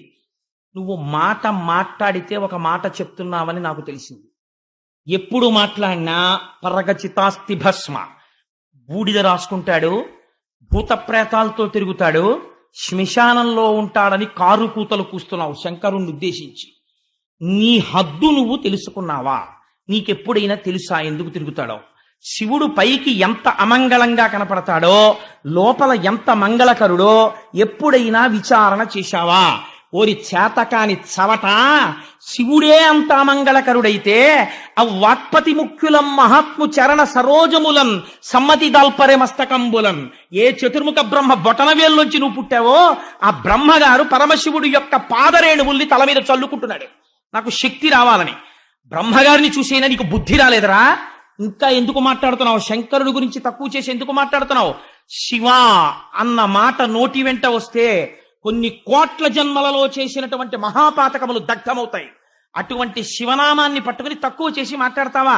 కవి పుష్పంబగు అగ్ని మంచగు నాకూపారంబ భూమి స్థలంబగు శత్రుండతిమిత్రుడు విషము దివ్యాహారమౌ నెన్నగా అవనీ మండలి లోపలం శివ శివేచ్ఛాభాషణోల్లాసకిన్ శివ నీ నామము సర్వవశ్యకరమౌ శ్రీకాళహస్తీశ్వర అంటాడు దూర్జటి. శివనామం చెప్పుకున్న వాడికి లోటు లేదు. కవి పుష్పంబగు, రాయి కూడా పువ్వు అయిపోతుంది, సముద్రము భూమి అయిపోతుంది, వజ్రము పూలదండ అయిపోతుంది. అంతటి అభయంకరుడై ఎవరి నామం చెప్పుకుని లోకాలన్నీ సంతోషపడిపోతున్నాయో అటువంటి మహాత్ముణ్ణి పట్టుకుని అనరాని మాటలంటావా? దాని లోపల ఉన్నటువంటి తత్వాన్ని తెలుసుకునే ప్రయత్నం చెయ్యకుండా నీ చిత్తం వచ్చినట్టు మాట్లాడతావా? పైకి మాంసనేత్రమునకు ఏది కనపడుతోందో అది చూసి దాన్ని బట్టి నువ్వు మాట్లాడడం నేర్చుకున్నావా? ఇలా మాట్లాడవచ్చా? ఇదే నీకొక మాట చెప్తున్నాను. అసలు శాస్త్రమునందు సిద్ధాంతమేదో తెలుసా? ఆవిడొక మాట అడిగింది. భర్గు తిరస్కరించిన వారి జిహ్వ కోయవలయు. ఎవడైనా సరే శంకరుణ్ణి నింద చేస్తే వాడి నాలుక పట్టి పైకి లాగి కొండ నాలుక వరకు కత్తితో కోసివేయవచ్చు. అటులు చేయకుంటివేని కర్ణరంధ్రములు మూసి వెడయవలయననుచు ధర్మదులు పలికిరనగా. అలా నీకు చెయ్యడానికి అధికారం లేకపోతే ఎదుటివాడి నాలిక కోసేయకూడదు, నాకు అధికారం లేదనుకుంటే ఉత్తర క్షణం ఎక్కడ శివనింద జరిగిందో అక్కడ చెవులు మూసుకుని బయటికి వెళ్ళిపోయి ఆ రోజు అన్నం తినడం మానేయాలి ప్రాయశ్చిత్తంగా. అలా చేయకపోతే వాడు అధమాధముడైపోతాడు. అలా మాట్లాడకూడదు శంకరుడి గురించి. నువ్వెందుకు మాట్లాడుతున్నావు ఇలాగా? ఇంకొక మాట చెప్తున్నాను. జనుల అజ్ఞానమునన్ భుజించిన జుకుప్సంబైన అన్నంబు సయ్యన వెళ్ళించి పవిత్రుడైన గతి. ధర్మాత్ముండు ఈశ్వరుడు అఘను దుష్టాత్ముండవై నిందించిన నీ తనూభవయనంగా నోర్వ ఈ హేజభాజనమైన శరీరమును విడిచి భాస్వచ్ఛుద్ధి ప్రాపించదన్నది. నువ్వు దుర్మార్గుడివి, దుష్టాత్ముడివి. అందుకే శంకరుణ్ణి నింద చేశావు. జనుల జ్ఞానమును భుజించిన జుగుప్సంబైన అన్నంబు సయ్యన వెళ్ళించి. తినకూడని అన్నం తినేశాడు. తీరా తెలిసింది ఆ పులుసులో బల్లి పడిపోయింది. వెంటనే ఏం చేస్తాడు? నోట్లో వేలు పెట్టుకుని కక్కేస్తాడు. అలా నేను ఇవాళ ఒక నిర్ణయం తీసుకున్నాను. ఇక ముందు నేను ఎప్పుడైనా పరమ పవిత్రుడైన శంకరుడి సాన్నిధ్యంలో కూర్చునుంటే చూసిన వాళ్ళు దాక్షాయిణి అని పిలుస్తారు. నీ దుర్మార్గుడవైన నీ కుమార్తెగా దాక్షాయిణి అని పిలిపించుకోవడానికి నేను ఇష్టపడను. నాకు ఆ పేరు ఇంకా ఇష్టం లేదు. అందుకే నేనేం చేస్తానో తెలుసా? హేయభాజనమైన ఈ శరీరమును విడిచి భాస్వచ్ఛుద్ధి ప్రాపించదం. నేను ఈ శరీరాన్ని వదిలిపెట్టేసి అగ్నిహోత్రంలో కలిసిపోతున్నాను అని పద్మాసనం వేసి కూర్చుంది. పలకరించలేదు దుర్మార్గుడు.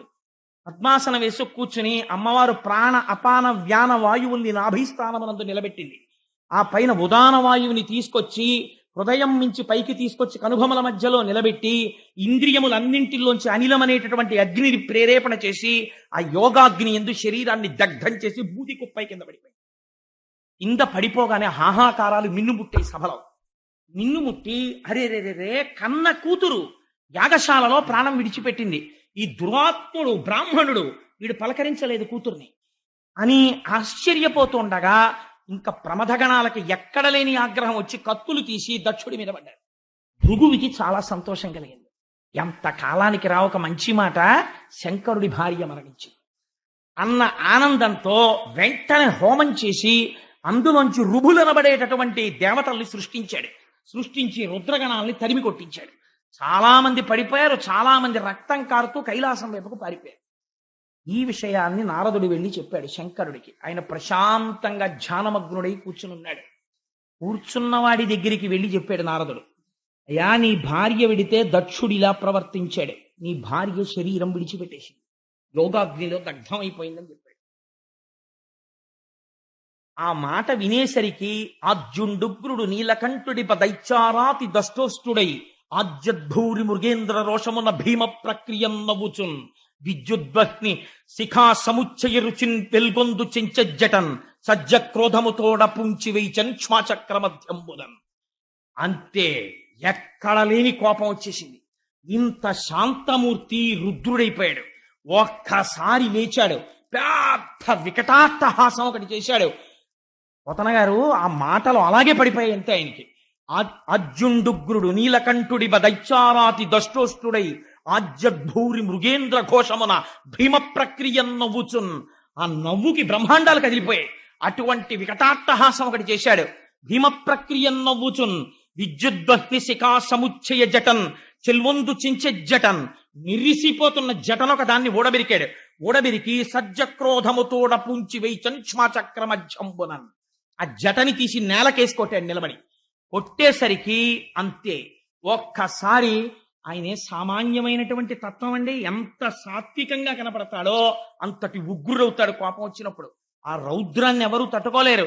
ఓం నమో భగవతే సదాశివాయ, సకల తత్వ విదూరాయ, సకల లోకైక కర్త్రే, సకల లోకైక హర్త్రే, సకల లోకైక సంహర్త్రే, సకల లోకైక సాక్షిణే, సకల నిగమ గుహ్యాయ, సకల లోకైక వరప్రదాయ, సకల దురితాత్మి భంజనాయ, సకల జగద భయంకరాయ, శశాంక శేఖరాయ, శాశ్వత నిజావాసాయ, నిరావాసాయ, నిరాతంకాయ, నిష్కలంకాయ, నిష్ప్రపంచాయ, నిస్సంగాయ, నిర్మమాయ, నిర్మలాయ, నిర్గుణ విభవాయ, సచ్చిదానందద్వైత పరమ ప్రకాశాయ, పరమశాంత ప్రకాశాయ, తేజోరూపాయ, తేజో విభయే అని ఒక్కసారి ఆ చేతిలో చక్రాజ్జాయుధ భీషణకర సహస్రదంష్ట్రాకరాలవతల వికటాట్టహాస విస్ఫాటిత బ్రహ్మాండ మండల నాగేంద్రహార నాగేంద్ర వలయ నాగేంద్ర చర్మ ధర మృడ మృత్యుంజయ త్రయంబక సదాశివ పరమశివ నమస్తే నమస్తే నమస్తే నమః అంటుంది కవచం. అటువంటి భీకరమైనటువంటి స్వరూపంతో ఒక్కసారి ఆ ఉగ్రతతో కొట్టాడు ఆ జటని. కొట్టేటప్పటికి అందులోంచి అభ్రం లిహాదభ్ర విభ్రమ భ్రభ్రమ కృనీల దీర్ఘ శరీరమమల ప్రజ్వల జ్వలన దీప్త జ్వాలిక జ్వాల జజ్వల్యమాన కేశములు మెరయ జడ్డ దిగ్వేదండ శుంఠాప దుర్దండ సహస్రధృతి హేతి సంఘమప్ప వీక్షణత్రయలోక వీక్షణద్యుతిలోక నీక్షణగతి దుర్నిరీక్షమప్ప గ్రకచ కఠిన కరాళ దంస్ట్రలు మెరయ ఘన కపాలాస్తి మలికలు దనర లోక భీకర రుద్రుడగుచు మారట రుద్రుడగుచు వీరభద్రుడు దయించే. ఆ జట పెట్టి కొట్టేటప్పటికే ఒక పెద్ద శరీరం పుట్టింది అందులోంచి. ఆ శరీరాన్ని చూసేటప్పటికే హడిలిపోయారంటే ఒక మోస్తరువాడు పలకలేకుండా వీరభద్రావతారం అంటే అలా ఉంటుంది.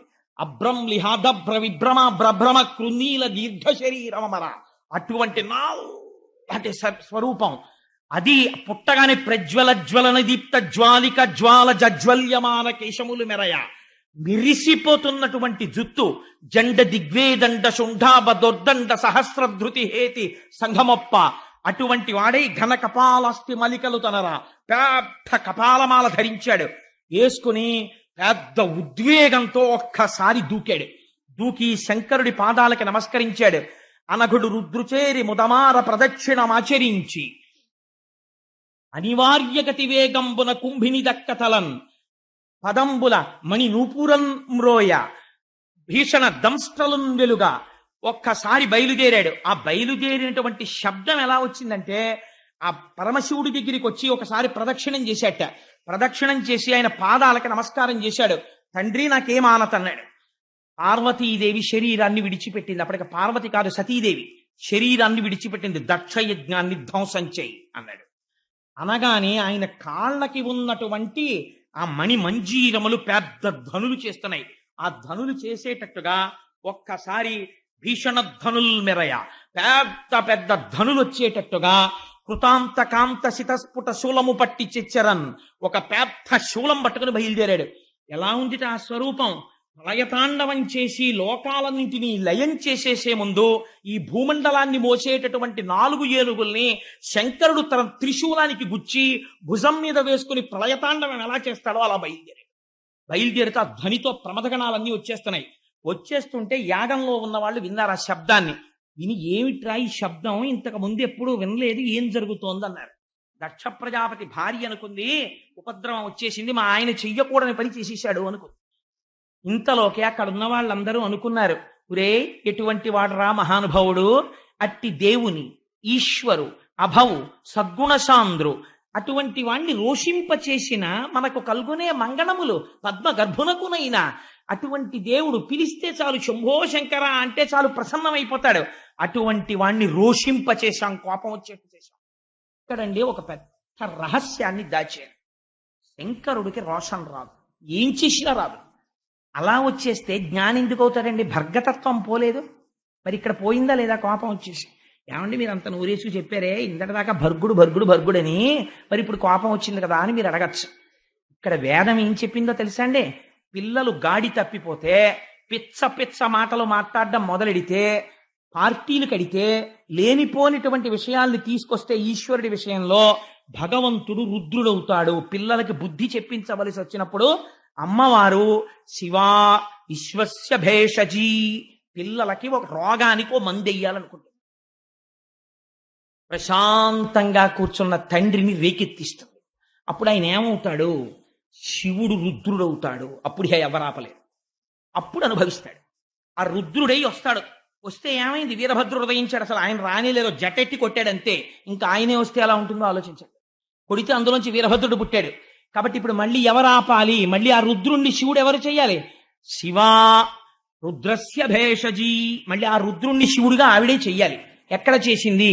లోకోపకారానికి హాలాహల భక్షణంలో ఆవిడే మళ్ళీ పిల్లల్ని రక్షించడానికి హాలాహల భక్షణం చేయించింది.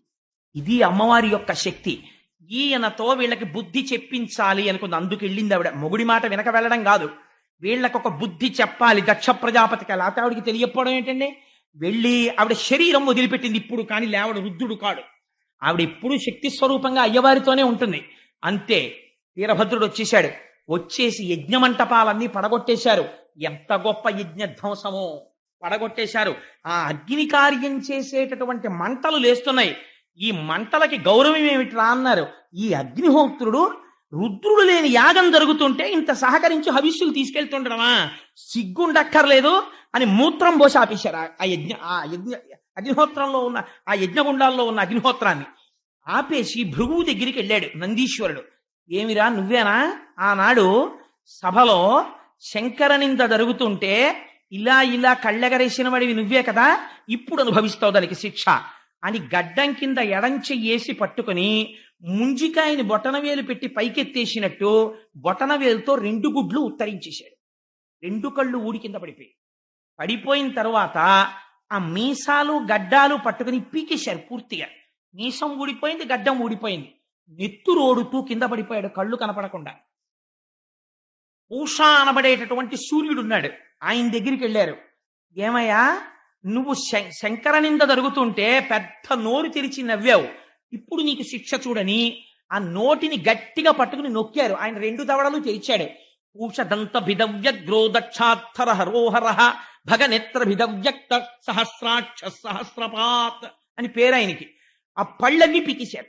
పీకేస్తే బోసినోరు అయిపోయింది. అన్ని పళ్ళు పీకేసి నెత్తురు కారిపోతున్న నోటితో ఆ పూషణ వదిలేశాడు. ఆఖరికి వీరభద్రుడు ఈయన దగ్గరికి వెళ్ళాడు, దక్ష ప్రజాపతి దగ్గరికి. వెళ్ళి కింద పారేసి గుండెల మీద ఎక్కి కూర్చుని కత్తితో కంఠాన్ని కోసేశాడు. ఆ కంఠం తెగలేదు. ఆశ్చర్యపోయాడు. శరీరం అంతా మంత్రపూతమైపోయింది. ఎలా తుంచాలనుకున్నాడు. యజ్ఞ పశువు యొక్క శరీరాన్ని ఎలా తుంచేస్తానో అలా తుంచేస్తాను ఈ దుర్మార్గుడు శివనింద చేసిన అని గుండెల మీద కుడికాలు వేసి తొక్కి పెట్టి తోటకూర కాడ తిప్పేసినట్టు కంఠాన్ని తిప్పేసి ఊడబెరికేసి దాన్ని తీసుకెళ్లి యజ్ఞంలో జరుగుతున్న అగ్నిహోత్రంలో పారేశాడు. యజ్ఞంలో కాలిపోయింది తల. తలలేనటువంటి మొండెం పడిపోయి ఉండిపోయింది. బ్రాహ్మణులు చూసి హాహాకారాలు చేశారు. దారుణం రా ఇది, ఇంత గొప్పగా దక్షయజ్ఞ ధ్వంసం జరిగిపోతోందని. ఎక్కడి వారాలు అక్కడ కాకావికలై పారిపోతున్నారు. దారి దొరికితే చాలని పారిపోతున్న వాళ్ళని రాళ్ల పెట్టి కొడుతున్నారు. రక్షించిన వాడు లేడు. జ్ఞాపకం పెట్టుకోండి. శివనింద ఎంత ప్రమాదకరమో, భగవంతుని యందు భేదదృష్టి ఎంత ప్రమాదకరమో పోతన గారు వ్యాసుల వారు భిక్ష పెట్టి చెప్తున్నారు జాతికి. ఈశ్వరుణ్ణి ఒక్కడిగా చూడడం నేర్చుకో, లేకపోతే పాడైపోతావు అని. ఏమైంది? అప్పుడు అందరూ కలిసి చతుర్ముఖ బ్రహ్మగారి దగ్గరికి పరిగెత్తారు. పరిగెత్తి ఆయన దగ్గరికి వెళ్ళాయా, పాపకర్మ చేసేశాం, చెయ్యకూడనటువంటి పని చేశాం, అక్కడ జరుగుతున్నటువంటి పరమశివుడికి హవిర్భాగములు లేనటువంటి యజ్ఞాన్ని చేశాం, దానివల్ల ఇంత ఉపద్రవం వచ్చింది, ఏం చెయ్యమంటావు అని అడిగారు. ఆయన అన్నాడు, మీకు అసలు బుద్ధుందిరా? మీరు ఋతుభాగారుండగు ఈశ్వరుడు పశుపతి శర్వు భర్గు దూరీకృత యజ్ఞభాగుని చేసిన మీరు యతిదోషులు దుర్మతులకు మీరింకన్ అన్నాడు. పరమేశ్వరుడికి యజ్ఞంలో హవిస్సులు లేకుండా యజ్ఞం చేశారా? కాల్సన ఎందుకురా యజ్ఞం అని అడిగాడు. ఎందుక యజ్ఞం? ఎందుక దుర్మార్గపు యజ్ఞాలు? మీకు చేస్తే యజ్ఞం సరిగ్గా చెయ్యాలి, అంతేకాని యజ్ఞం చేసి కాసేపు శంకరనింద చేయడం కోసం శివనింద చేయడం కోసం యాగాలు యజ్ఞాలా? ఎవడు చెప్పిన యజ్ఞాలు రా మీకు యజ్ఞాలు? మీరు చేసిన పని వల్ల మీరు దుర్మార్గులైపోతారా, పాడైపోతారా? అయ్యా పాడయ్యపోయాం, చావగొట్టేశారు, భృగువుకి కళ్ళు పోయాయి, పూషకి దంతాలు పోయాయి, మాకు ఒళ్ళంతా దెబ్బలు నెత్తుర్లు కారిపోతున్నాయి, చాలా మంది అక్కడే పడిపోయారు. ఇప్పుడు తిన్నది చాలు, నువ్వు తిట్టింది చాలు, మాకు మార్గం చెప్పన్నారు. ఒక్కటే మార్గం, ఎవరి పట్ల తప్పు చేశారో వాడి దగ్గరికి వెళ్ళి పడిపోండి. ఎందుకో తెలుసా? ఆయన ఒక్కటే. ఆయన దగ్గర ఉన్న లక్షణం జగత పితరౌ వందే పార్వతీ పరమేశ్వరౌ. ఎన్ని తప్పులు చేసినా వెళ్ళి ఆయన కాళ్ళ మీద పడిపోతే మళ్ళీ రక్షిస్తారు. అంటే వీళ్ళన్నారు, అయ్య బాబోయ్ కైలాసం వైపుకి వెళ్ళడమే అడిలిపోతున్నా, నువ్వు రా మాతో అన్నారు. సరే పదండని చతుర్ముఖ బ్రహ్మగారు తీసుకెళ్లారు. తీసుకెళ్లిన తర్వాత కైలాస పర్వతాన్ని వర్ణన చేస్తారు. అక్కడ ఎందరో సిద్ధులు, సాధ్యులు, తపస్సు చేసుకునే వాళ్ళు, దేవకాంతలు, చెట్లు, కలకూజితాలు, పక్షులు, మానస సరోవరం, అక్కడ ప్రవహిస్తున్నటువంటి నదులు, అందులో ఉండేటటువంటి హంసలు, ఆ రాచిలుకలు, అంతఃపురాలు, ప్రమథగణాలు, పరమ పవిత్రమై శంకరుడి చేత జ్ఞానబోధ చేయించుకుంటున్నటువంటి మహర్షులు, ఋషులు, సనకసనందనాదులతో ఉంది. అటువంటి కైలాస పర్వతం మీదకి వెళ్ళారు. వెళ్ళేటప్పటికీ అత్యంత ప్రశాంత చిత్తుడై, ఎట్టి పరిస్థితులలోనూ సూర్యకిరణం పడడానికి వీలు లేనంత పెద్దది పెరిగిపోయినటువంటి ఒక రావి చెట్టు కింద మౌనవ్యాఖ్యా ప్రకటిత పరబ్రహ్మతత్వం యువానం వర్షిస్తాం తే వసదృషిగళైరవృతం బ్రహ్మనిష్టై ఆచార్యేంద్రం కరకలిత చిన్ముద్రమానందరూపం స్వాత్మారామం ముదితవదనం దక్షిణామూర్తిమీడే. ఆయన కుడికాలు మీద ఎడమ పాదం పెట్టుకుని, ఎడమ చేతిని తీసుకెళ్లి మోకాలు మీద పెట్టుకుని ఇలా చిన్ముద్ర పట్టి తన చుట్టూ కూర్చున్నటువంటి సనక సనందనాదులందరికీ మౌన వ్యాఖ్యతో జ్ఞానబోధ చేస్తున్నాడు. ఆయన ముఖమునందు ఏమాత్రము రోషము కాని కోపము కాని లేదు. వెయ్యవలసిన శిక్ష వేసేశాడంతే. అక్కడ వేసేశాడు. కూర్చుని చక్కగా జ్ఞానబోధ మౌనంగా చేస్తున్నాడు. సనక సనందనాది మహర్షులందరూ ఆయన దగ్గర జ్ఞానబోధ తెలుసుకుంటున్నారు. నీకెందుకు వచ్చిన గొడవ, లేనిపోని గొడవ, శివనింద చేయడం. చతుర్ముఖ బ్రహ్మగారు వెళ్ళి పరమశివుడి ముందు నిలబడి స్తోత్రం చేశారు. అయ్యా పిల్లలు తెలియదు, నీ పట్ల దోషం చేశారు, నువ్వు సాక్షాత్తు పరబ్రహ్మానివి, సృష్టి స్థితి లయ మూడు నీ ఎందు జరుగుతుంటాయి. తెలియనటువంటి వాళ్ళు ఈ రకంగా నీ పట్ల అపచార బుద్ధితో ప్రవర్తించారు. స్వామి వీరిని క్షమించు, నువ్వెవరో నాకు తెలుసు అన్నాడు బ్రహ్మగారు. అని ఒక్క మాట చెప్తాను, ఒక్క పద్యం చాలండి. ఎంత గొప్ప పద్యం చెప్పాడంటే, స్వామి నువ్వెవరో తెలుసా, నిరంతరము కూడా అనయము వీడకయుండన్ ఎవ్వరినీ కూడా విడిచిపెట్టకుండా ఉంటూ శివశక్తి రూపమున క్రీడ సల్లుపు, శివశక్తుల యొక్క రూపంలో క్రీడ సల్పుతూ ఈ జగమంతా నటరాజతత్వం, నటరాజతత్వంలో కదులుతూనే ఉంటుంది. అందుకే నటరాజస్వామి ఒక చేతిలో ఢమరుక పట్టుకుంటారు. ఢమరుక పట్టుకుంటే ఢమరుక మోగితే ఆకాశ గుణకం, అందులోంచి శబ్దం ఆకాశతత్వం. అంటే ఆయన సృష్టి చేస్తాడు. ఆయన ముఖం నవ్వుతూ ప్రసన్నంగా ఉంటుంది, అంటే ఆయన స్థితికారకుడు. ఆయన ఇటువైపు చేతిలో అగ్నిహోత్రాన్ని పట్టుకుంటాడు, అంటే లయకారకుడు. సృష్టి స్థితి లయములు చేస్తూ ఈ పిండాండ బ్రహ్మాండములు అలా కలిసిపోతూనే ఉంటాయి. పంచభూతాల్లోంచి ఇందులోకి పంచభూతాలు వస్తాయి, మళ్ళీ ఇందులోంచి పంచభూతాలు మళ్ళీ బ్రహ్మాండంలోకి వెళ్ళిపోతుంటాయి. ఈ పిండాండ బ్రహ్మాండ నిరంతర సంయోగ క్రియ జరిపించడమే నటరాజతత్వం. ఆ నటరాజతత్వమై శివశక్తి రూపముల క్రీడ చల్లుపు ఊర్ణనాభిగతి ఈ విశ్వ జనన విలయ స్థితి హేతిభూతుండవగుచుందు విశరుద్ర. స్వామి నువ్వెవరో తెలుసా? ఊర్ణనాభిగతి. నువ్వు సృష్టి ఎలా చేస్తావో తెలుసా? సృష్టి చేయడానికి ఎక్కడి నుంచో ఏదో పట్టుకురావు, ఓ గోడ కట్టడానికి సిమెంటు ఇటకలు పట్టుకొచ్చినట్టు. ఊర్ణనాభిగతి. ఒక సాలెపురుగు ఓ గోడ మీదకి వస్తుంది, వచ్చి ఇక్కడ గూడు కడదాం అనుకుంటుంది. అలా అనుకోగానే దాని నోట్లోంచి లాలాజనం వస్తుంది. ఆ ఉమ్మితోటి తీగ చేసి గూడు కట్టేస్తుంది. గూడు కట్టేసి ఆ గూడు మధ్యలో కూర్చుంటుంది. ఓ 2-3 రోజులు ఉంటుంది. ఏమిటి గూడు వెళ్ళిపోదాం అనిపిస్తుంది. ఆ గూడు తానే అటు ఇటు చిందరవందరగా చింపేస్తుంది, ఓడగొట్టేస్తుంది, వెళ్ళిపోతుంది.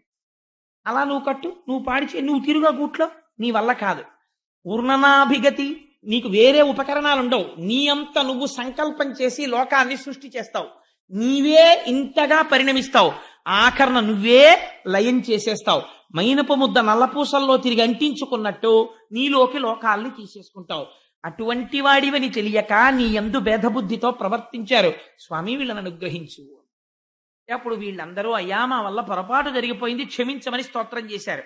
చేస్తే మహానుభావుడు భోళాశంకరుడు కదా, అభయంకరుడు. ఆయన అన్నాడు, మీ అందరికీ అభయం ఇస్తున్నాను, యజ్ఞం మధ్యలో ఆగిపోకూడదు. ఎంత ధర్మాత్ముడో చూడండి.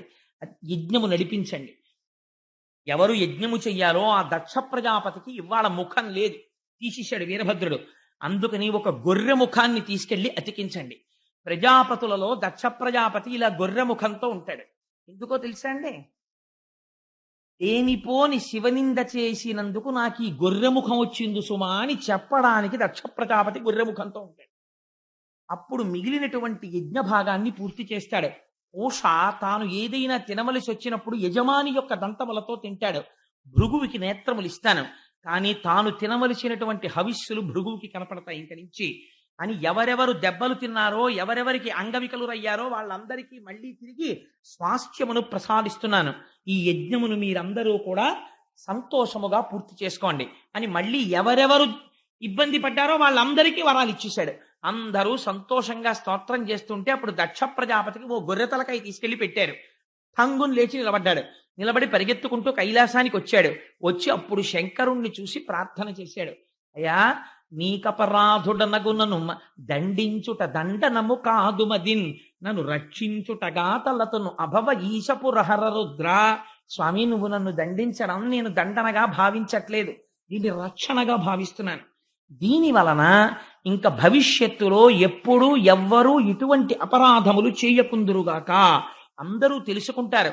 అందుకని నువ్వు నన్ను రక్షించిన వాడిగా భావిస్తున్నాను స్వామి, నన్ను మన్నించు అని నమస్కరించాడు. సరే, వెళ్ళి ఆ యాగాన్ని పూర్తి చెయ్యి అన్నాడు. ఆ యాగం పూర్తి చెయ్యడానికి వెళ్ళిపోయారు. పోతన గారు అంటారు, ఈ ఆఖ్యానము చదివిన వినిన ధీమంతులకున్ ధీమతులై వినిన జుతిమంతులకున్.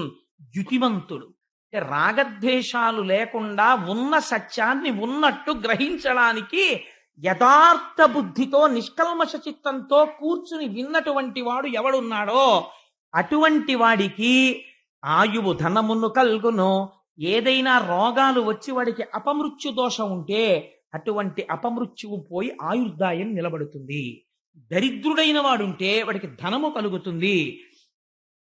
వాయును దుఃఖములు తొలగు భవబంధములున్. వాడికి ఉన్నటువంటి సంకటములన్నీ తొలగిపోయి చిట్ట చివర వాడికి ఉన్న భవబంధములు నశించి ఎవరు దక్షయజ్ఞ ధ్వంసమును వింటున్నారో అటువంటి వారికి తుట్ట ఊపిరి తీస్తున్నప్పుడు ఈశ్వరానుగ్రహం కలిగి వారు శివనామము చెప్తూ కైవల్యమును పొందగలరు. అటువంటి గొప్ప ఫలితాన్ని దక్షయజ్ఞ ధ్వంసమునకు ప్రకటించారు. అంత గొప్ప ఆఖ్యానమై తర్వాత అప్పుడు వెళ్ళి యజ్ఞాన్ని పూర్తి చేసి శ్రీమన్నారాయణుణ్ణి స్తోత్రం చేస్తే అప్పుడు శ్రీమన్నారాయణుడిగా ప్రత్యక్షమయ్యాడు. ఇప్పుడు చూడండి, ఒక బ్రహ్మమే శివుడిగా కనపడుతుంది, ఒక బ్రహ్మమే విష్ణువుగా కనపడుతుంది. అప్పుడు మళ్ళీ శ్రీమన్నారాయణుణ్ణి స్తోత్రం చేసి, స్వామి నువ్వు యజ్ఞ భర్తవి, యజ్ఞభృత్ యజ్ఞకృత్ యజ్ఞీ యజ్ఞభుక్ యజ్ఞ సాధన అని ఆయనకి నమస్కరించారు. ఇవాళ దక్షయజ్ఞ ధ్వంసం ఎందుకు చెప్పవలసి వచ్చిందో చెప్పనండి. రేపటి రోజున మనం సత్యనారాయణ స్వామి వ్రతం చేస్తాం. సత్యనారాయణ స్వామి వారి యొక్క లీల ఆశ్చర్యకరమైనది. మీకు తెలుసో తెలీదో, మన ఊర్లోనే ఉన్నారు ఇప్పటికీ వారి వంశంలో వారు. ఒక మహానుభావుడికి కలలో కనపడి, నేను రత్నగిరి కొండ మీద అంకుడు చెట్టు కింద ఉన్నాను, నన్ను ప్రతిష్ఠ చేయమని కలలో కనపడి చెప్పారు. రామరామాయణం బహద్దూరు వారని ఆ బహద్దూరు వారికి కనపడితే వారు గోర్స మా దొరగారి ఊరిలోనే ఉండేవారు. ఉంటే వారికి వారి స్నేహితుడు ప్రకాశరావు గారికి ఏకకాలమునందు కల్లోకి వచ్చారు. వస్తే రత్నగిరి కొండ ఎక్కడ ఉన్నది అని అప్పుడు వెతికారు. వెతికితే ఇప్పటికీ కూడా గ్రామదేవత ఒక ఆవిడుంది. ఆవిడ కొమరిగిరి పట్టణం నుంచి నడిచి వెళ్ళి అక్కడ వెలిసింది. అమ్మవారు స్వయంగా నడుస్తూ వెళ్ళింది అక్కడికి. అమ్మవారు అక్కడ ఉన్నది ఇప్పటికీ. ఆ రత్నగిరి కొండ ఎక్కడ ఉన్నది అంటే అమ్మవారు ఉన్న కొండ రత్నగిరి కొండ అని ప్రకాశరావు గారు ఆ రామరాయణం బహద్దూరు వారు ఇద్దరూ కలిసి కాగడాలు పట్టుకుని అప్పుడు కొండంత పొదలు మధ్యాహ్నం వరకు వెతికి వెతికి వెతికి వెతికి ఇంకా వెతకలేక వేసారిపోయి ఓ చెట్టు కింద కూర్చున్నారు. కూర్చుని క్రూర జంతువులు ఉంటాయని డప్పులు కొట్టుకుంటూ తిరుగుతున్నారు. కూర్చుని, స్వామి నేనా నిన్ను వెతకడం, హనుమ వెతికితే సీతమ్మ కనపడిందా, నువ్వే అనుగ్రహించి మాకు కనపడాలి అన్నారు. అనేటప్పటికి ఆ చెట్టు కొమ్మలు ఇలా ఊగాయి, సూర్యకిరణాలు పడ్డాయి. పడేటప్పటికి అక్కడ కనపడ్డారు సత్యనారాయణ స్వామి వారు. ఆశ్చర్యపోయి సంతోషంతో ఆ చెట్టు కింద నుంచి స్వామిని తీసుకొచ్చారు. ఆ చెట్టు అంకుడు చెట్టు. అంకోలం నిజబీజ సంతతి రయస్కాంతో ఫలం సూచిక. శంకరులు అంటారు, అంకోల వృక్షానికో గమ్మత్తుంటుంది. చెట్టు పండు పండిపోయి తనంత తాను కింద పడిపోతుంది.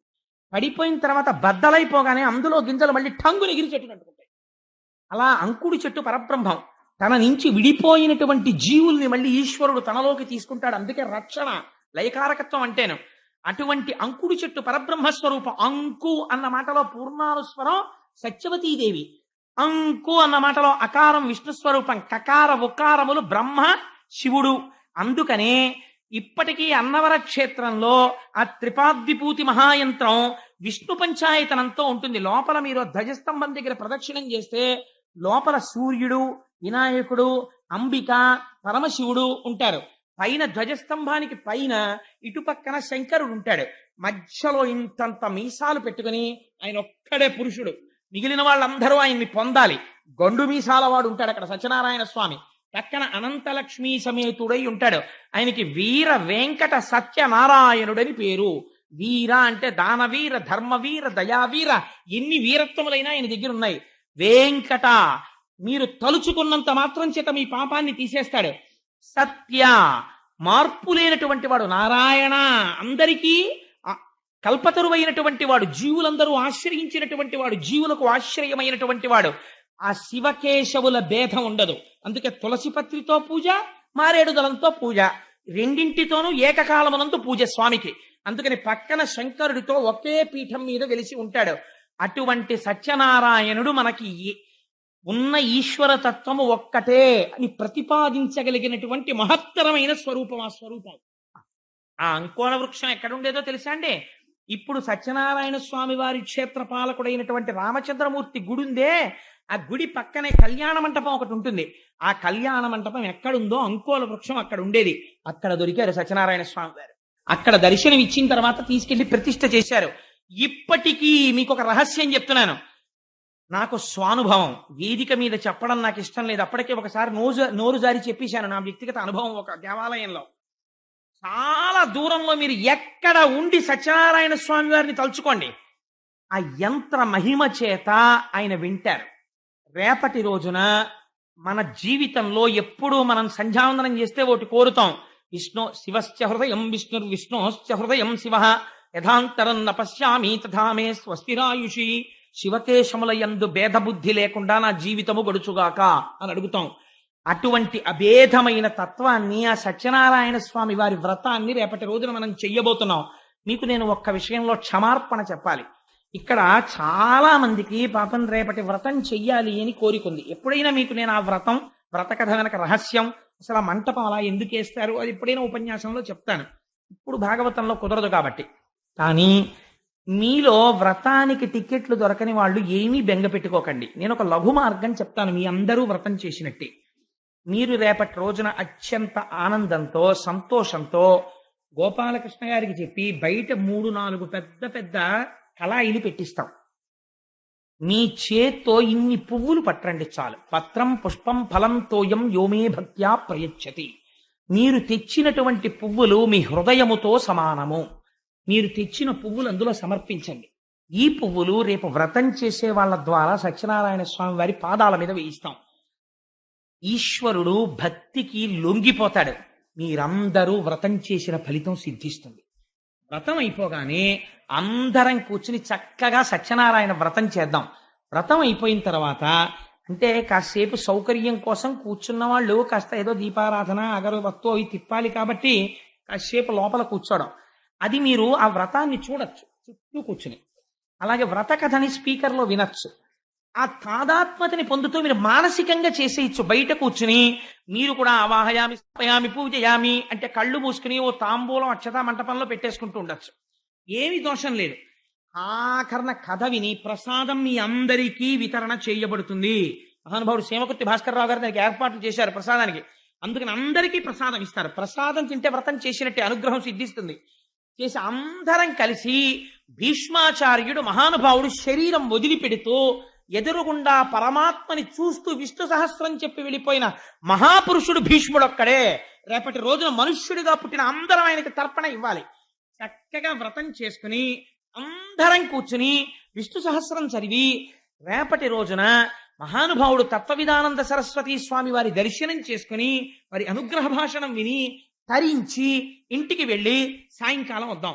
రేపు సాయంకాలం భారతంలోంచి, దేవీ భాగవతంలోంచి అనుసంధానం చేస్తూ భీష్మాచార్యుడి జీవితాన్ని చెప్పి భాగవతాంతర్గతంగా కృష్ణ పరమాత్మను ఉద్దేశించి భీష్ముడు చేసిన స్తోత్రాన్ని వివరణ చేస్తాను.